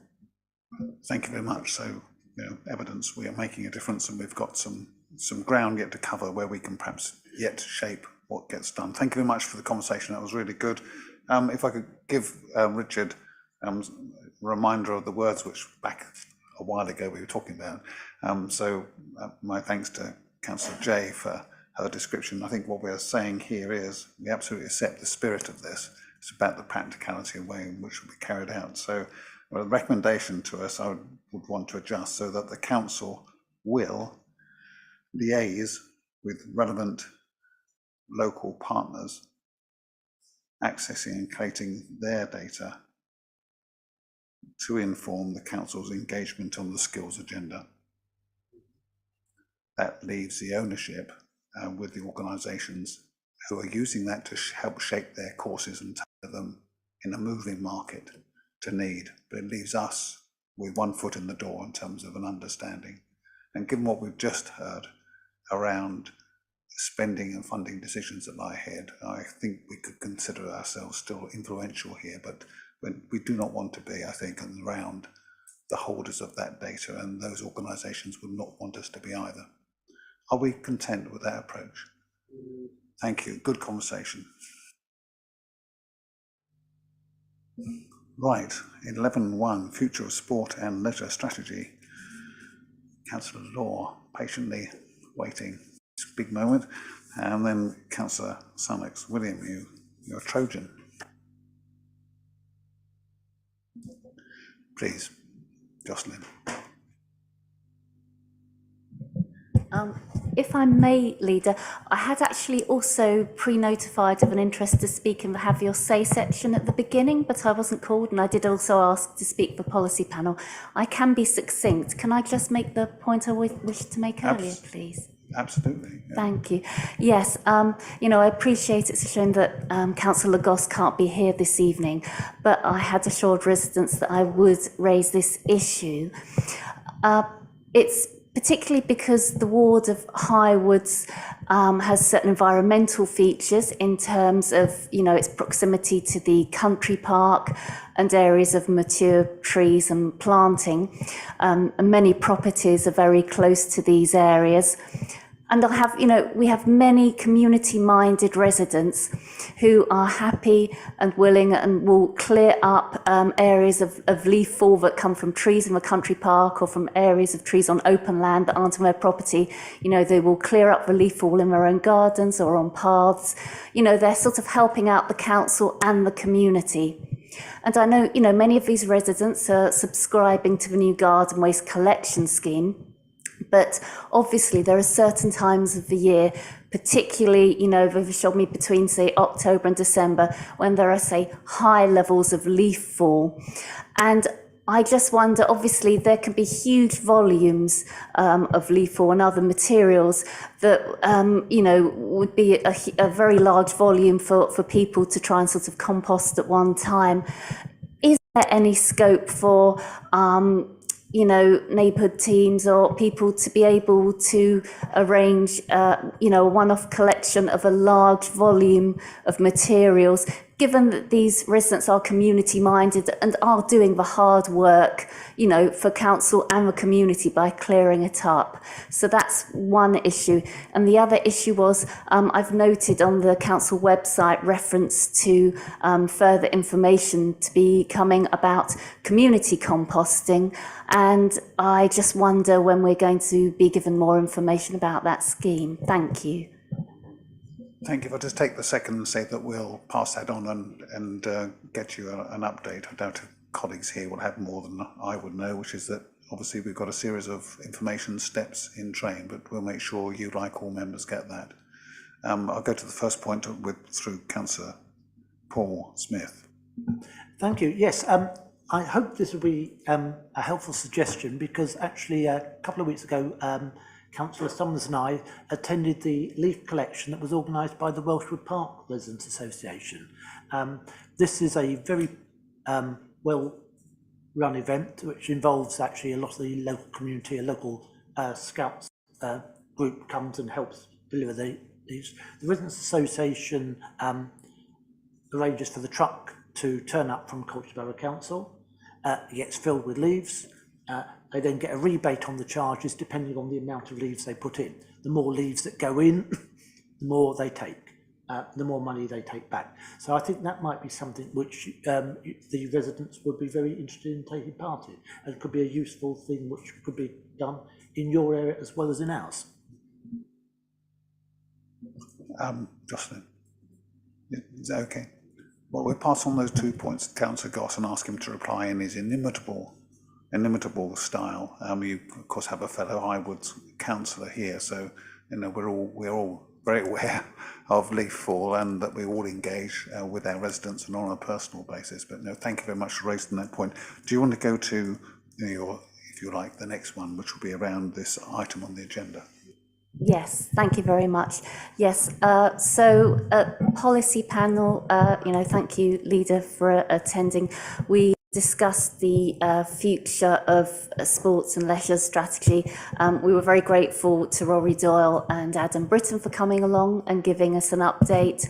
And members were very keen to give input and were very interested in the scope for sort of new ways of working in the future. And we're very keen for an update to come to our March 6th policy panel meeting. And we had some recommendations. We were very keen that members could be able to give input, and we're keen that there would be some workshops so that members would be able to give feedback on these developments. And we were also keen that all members should be made aware of and be able to attend the engagement events that are going to be planned. And we were also keen that as the strategy is developed, the interdependencies with other strategies are also brought in. And I must say that I think we were all, very keen on the opportunities for partnership working going forward, particularly in terms of working with Sport England and also health partners. I think we were sort of very struck that obviously there are sort of cost and environmental implications around some areas of leisure services. And so working with other partners can address some of those cost concerns, but also increasing health and well-being opportunities and improving the health of residents will also have knock-on benefits for all of us, health services and also the local economy. So it's really important that we make the most of all those benefits. I think we were also keen that this work can be taken at pace in terms of the development of the strategy, because we are fully aware of budget implications and the need to move towards new ways of working.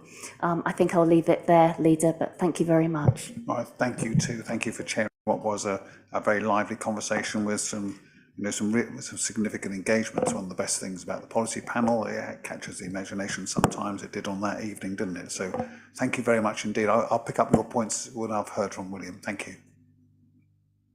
William.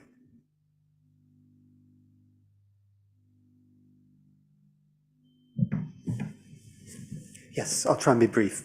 You'll be pleased. I think this evening's convinced me more than ever that there's a real gulf in the difference in approach. I'm going to say we're setting off on a piece of work, and where are the numbers, and when's the decisions going to be made, and you're going to say due process and consensus, and I understand that. But the bull is after us, and decisions are going to have to be made. And I'm worried if we don't make decisions, we'll continue with salami slicing the council's budget, and we really will deteriorate the whole credibility of the council. I really think it's serious. This piece of work sounded as if it was going to be a year of committees and liaising and consultations, which is all good stuff, but how are we going to get the facts and the figures out, and when are we going to decide? I won't repeat myself. Well, thank you. And nor will I'll refer you to my earlier answer. Right, so facts, numbers, figures, absolutely essential. Driving out opportunities, reduce costs, raise income, absolutely essential. We get it. Just coming through early January. I'll come to Michelle.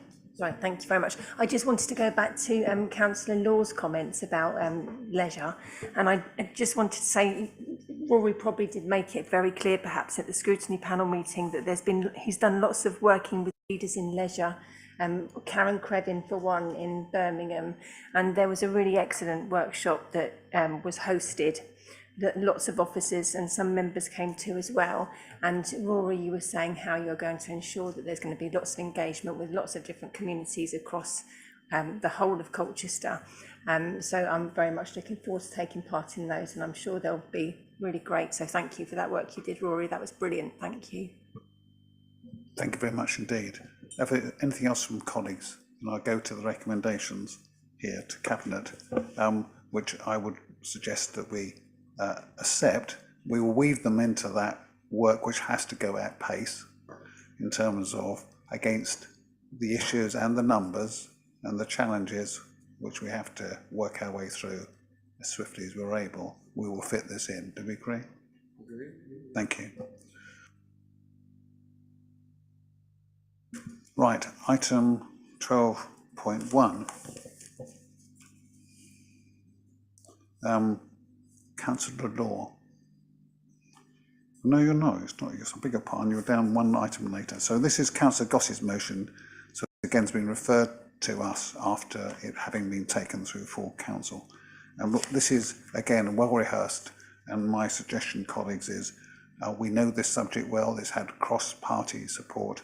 The action is in the final paragraph, which calls upon us as the executive to ensure through the Safer Colchester Partnership, which is how we work, that we do deep and multi-agency collaborative working on the issue, and with young people and schools continue work done through that was started through the Knife Angel visit. This is uncontentious, mainstream. Councillor Summers, is there anything you would like to add? Yes, as you know, we fully support this motion. It has the full support of the police and also Roger Hurst, Police, Fire and Crime Commissioner as well. His recent letter we received. We know what we're doing is working. The numbers are going down, not as quickly as we would really like, but I mean, just over the last few months, great work has been done with the Knife Angel, a lot of engagement in schools.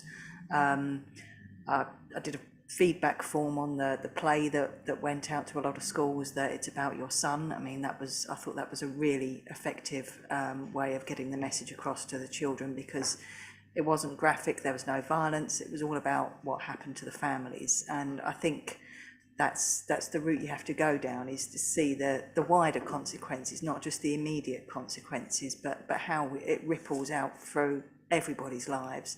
So really keen. As I say, we've got some great partnerships going already, and yeah, we just need to make those a lot more tight knit and keep them going, and keep pushing forward, because yeah, we can do it. We can make a real difference. Thank you for your work on this, and they're not here, but they do listen to the Police and Fire and Crime Commissioner and to the police, Essex Police, locally and across the county.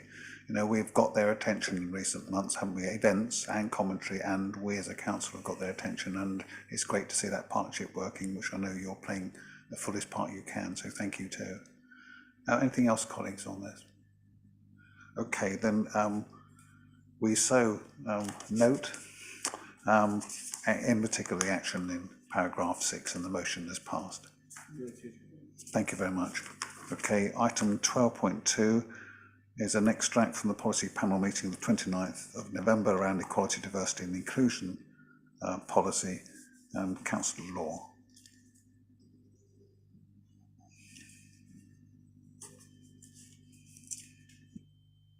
Jocelyn, I think you know where you are. Thank you very much, Leader. Yes, so it was, a really fruitful and thorough meeting, and we really enjoyed all of the items, and we were also, very keen and engaged very strongly with this item, the EDI item, and I know that policy panel members were very keen to commend Stephen Kane's work on the report, and also his work, Mark and Jess, for coming along and their involvement and input in the presentation to us on the evening. And so just to sort of summarise really, our views and recommendations, we were very keen that the EDI policies could be rolled out across all areas of the council and associated organisations. We felt that that would be sort of the best use of resources going forward.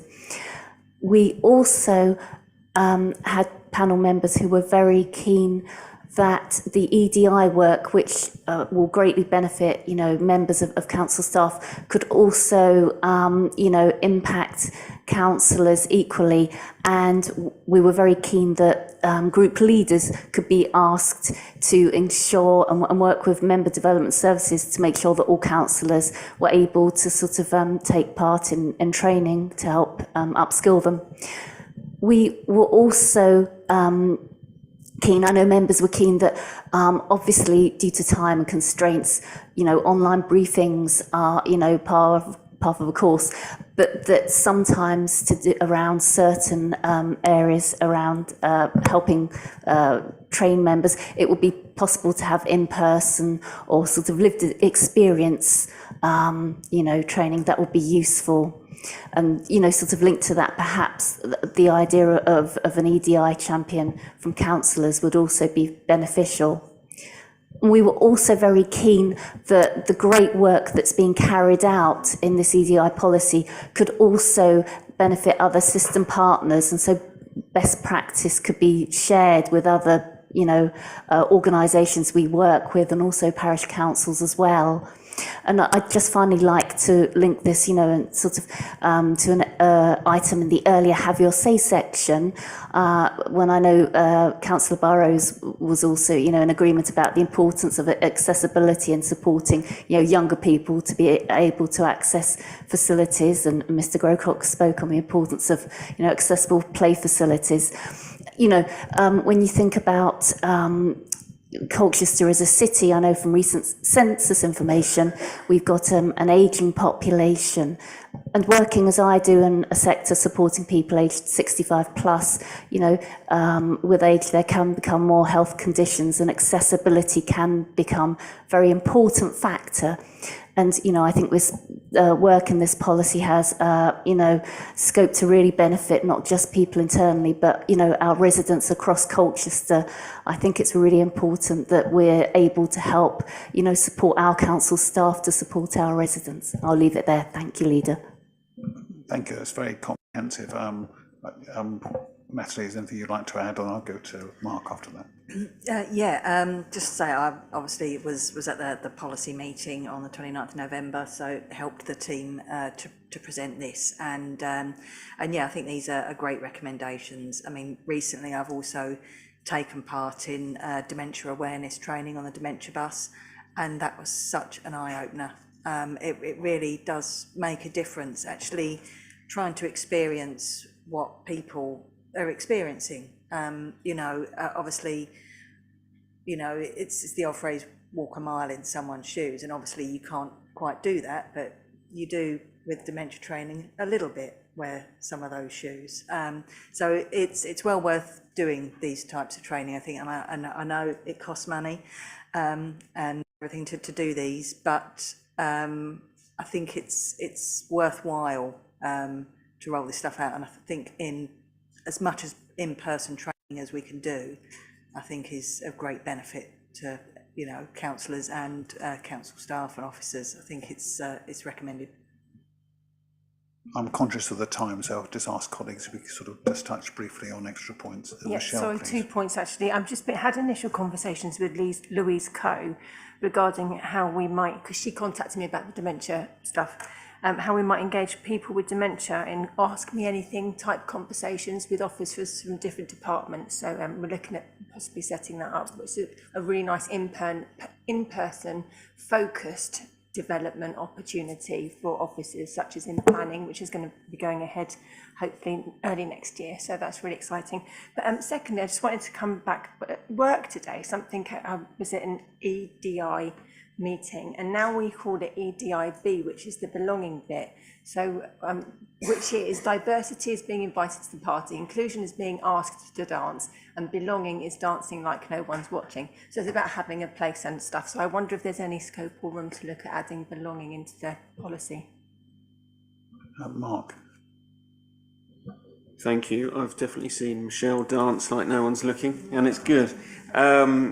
I just wanted, on a serious note, to thank Nat for her response, and thank Jocelyn and the panel for this excellent debate you've had and these recommendations that are really good.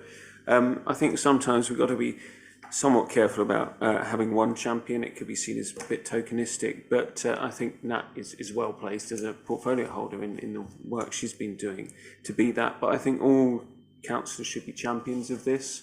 And I think the lived experience points are excellent, and I think in-person training is much better. And I think from discussions today, inclusion is so important and accessibility is so important. It must be the basis of everything we do, and it must be lived and not just practiced because we are there to do it on training. And I understand, coming from the LGBTQ plus community, and also having a mild learning difficulty with dyslexia, which some of us around the table have. We all have our different ways in which we want to feel included, but also around this table there's an element of white privilege as well that we have to understand, and understand how it affects people from different communities coming here today to speak, and the confidence to do that, the involvement, the engagement. Do we engage communities in the right way? So there's a lot here that these recommendations start a really good conversation that we absolutely must keep going. And I think that we're starting it. Let's keep it going, please, because we can only be a properly representative body if we bring in more inclusive ways of working from grassroots through to the top. Thank you. Thank you, that's very well said. Jocelyn, is there anything else before we close this item? I beg your pardon, Alison, Jay. Yes, sorry, just very quickly, because I know that they're looking in terms of the IT transformation at the website and making that much more accessible, and that's something we need to look at as well. It's not just what we do, but how we do it and the communications, so making sure that things are readable, understandable, citable on the website, particularly aware of issues with people that find it difficult to read for any number of reasons, and we need to be inclusive about any number of differences. Thank you. Jocelyn, give the final word before we close on this. Yes, sorry, very briefly. Just related to what Councillor Jones just said. I mean, for example, when you're talking about in terms of recruitment policies, that can even relate to things like thinking about jargon and length of text and things, just so that things are accessible for people. But I'd just quickly like to add a couple of things, with thanks to Councillor Summers for coming along and her contribution at the meeting as well. And I think I'd like to touch on, our recent full council meeting, which was chaired by Councillor Scott Buttel, and obviously Leslie has been very open about dealing with situations, coping with her hearing loss and managing the meetings. And I think that was fantastic. We had that meeting with her input, and I know that this is something that both she and I are very passionate about. And I think it would be great when she's mayor next year that, she's able to shine a light on these issues as well. I think I'll leave it there. And season's greetings to you all. Thank you. Thank you very much, Jocelyn, and obviously the same to you as well. So, colleagues, we've got the recommendations in front of us. In some cases consideration, but mostly about ensuring that we cross-check internal process and carry through as described here. I hear could we look at belonging? I'll leave that with Councillor Summers to have a look at, and the point also around the IT transformation and change in terms of a new website, that it takes account as described by colleagues of what the differing readability skills and constraints are for the public and for staff as well, and members on occasion. We will have to find a decent balance there. We're not going to please everybody, but it's the right thing. Thank you for mentioning it, Alison. Jocelyn, thank you very much indeed for your time, and I know it's personal to you on this as well, and that comes across. Thank you very much indeed. So, as recommended, with those 2 points around belonging and readability in IT terms, are we so agreed? Agreed. Thank you very much. Good conversation. Thank you, Jocelyn.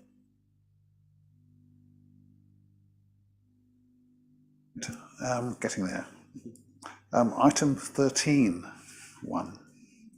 I've now lost a personal bet with Councillor Smith around the length of the meeting. He paid the rest of us off. But he would.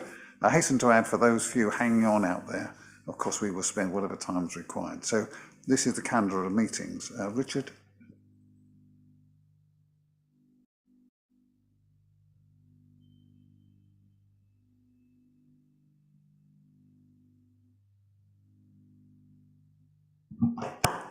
Thank you, Chair. Yeah, this is the annual report that comes each year, setting up the calendar of meetings for the next municipal year.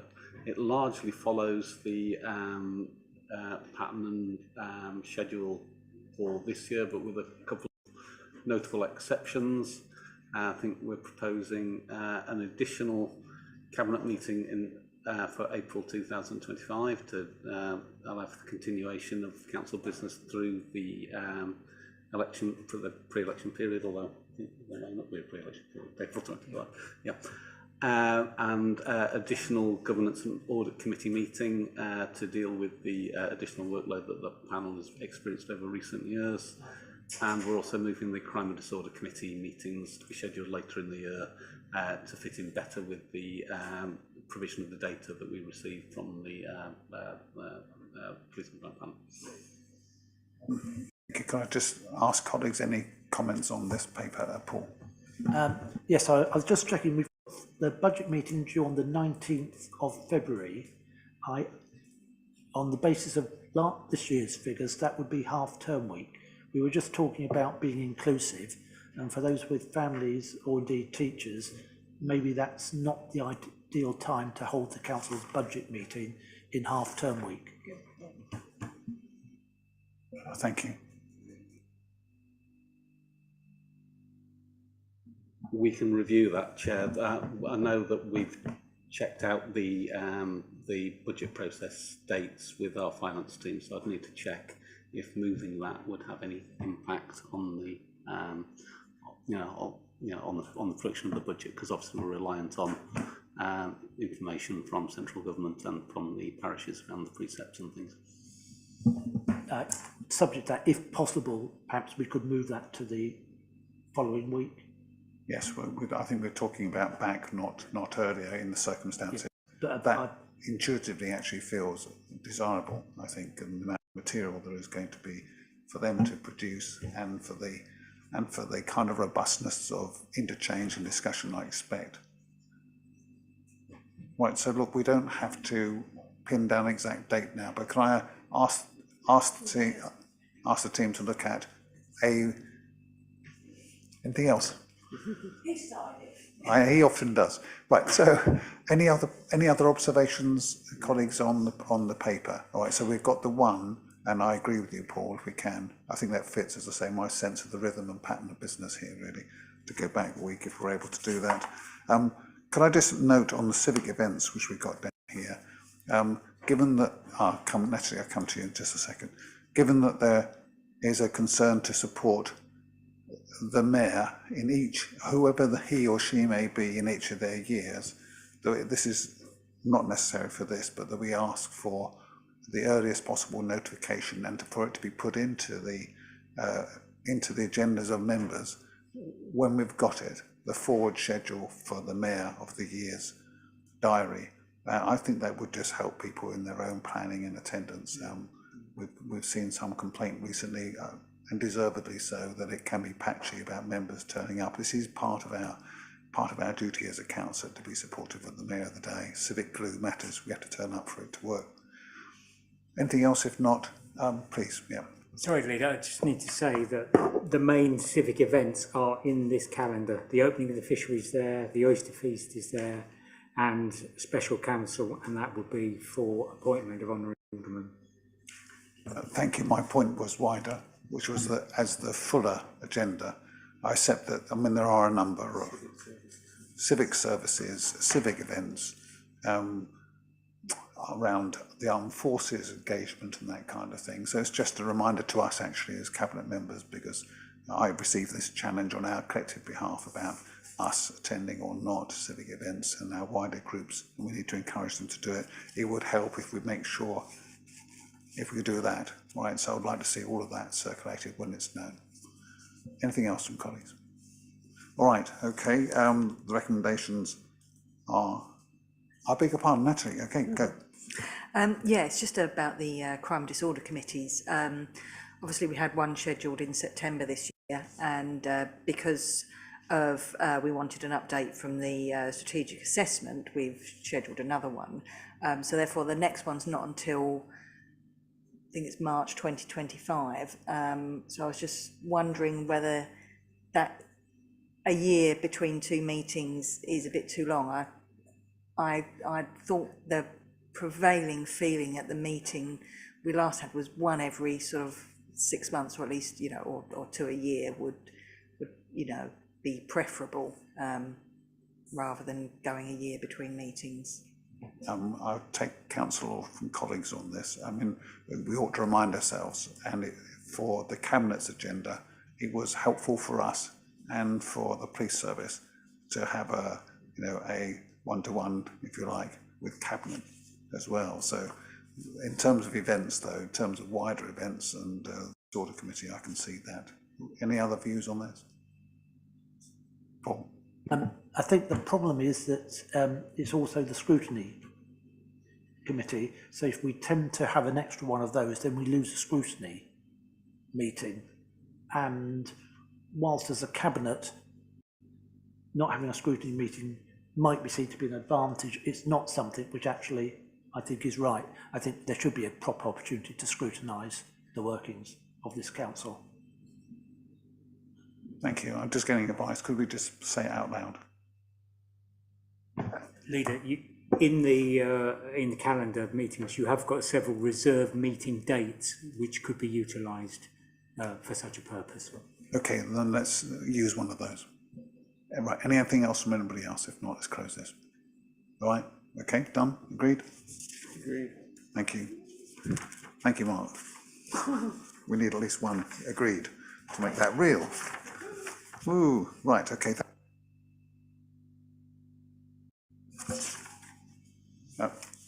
Richard, progress of responses, and thank you for coming to me the last day with a couple of things which have been outstanding. Would you like to just summarily tell us where we are? As the report shows, Chair, I think we've some form of response has been either given at a meeting or been followed up afterwards on all those listed. Could I ask one question, which relates to those who've been seeking assurances on access to the building? Now, that was raised in the recent scrutiny, I think it was, had been raised some months earlier. Mr. Weaver and I had an exchange about how we would give a repeat of the assurance before that our process was lawful. We had that challenge recently, and the promised response hadn't been given. I can't see that quite here. No, those representations were made after the publication of this report, Chair, so they're not actually covered in that report. But the way that was left at the meeting was that Councillor King was going to raise those with the Chief Exec and arrange for a response to be sent to Councillor Laws. Was going to raise those with the Chief Executive and arrange for a response to be sent. I think the monitoring officer is in. Monitoring officer? I have spoken with Councillor Laws today, and I am going to be doing a response to Councillor Laws, which he will be forwarding on to the people who came to scrutiny panel. So they will be getting a written response, Chair. Thank you. That's great. It's not on my list. That's good. Thank you very much. Anything else for the team, Democratic Services team, from colleagues? Yeah, a huge thank you for all you do. And it really is appreciated. It's a real art to produce something so readable and accurate, and then to follow up. So Richard in particular, if I can say that, but to you and all your colleagues, at the end of the calendar year, we say thank you again at the end of the municipal year. Thank you. All right, okay, thanks very much indeed.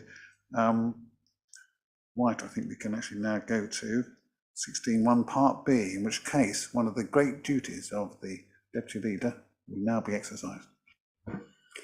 Thank you. I move that in accordance with section 100A(4) of the Local Government Act 1972 and in accordance with the Local Authorities Regulations 2010, the public, including members of the press, be excluded from the meeting for the following items as they involve the likely disclosure of exempt information as defined in paragraph 3 of Part 1 of Schedule 2A to the Local Government Act 1972. Thank you. Woohoo, we all say. Right. Agreed. Oh, we also say agreed, don't we? Followed by woohoo. Right.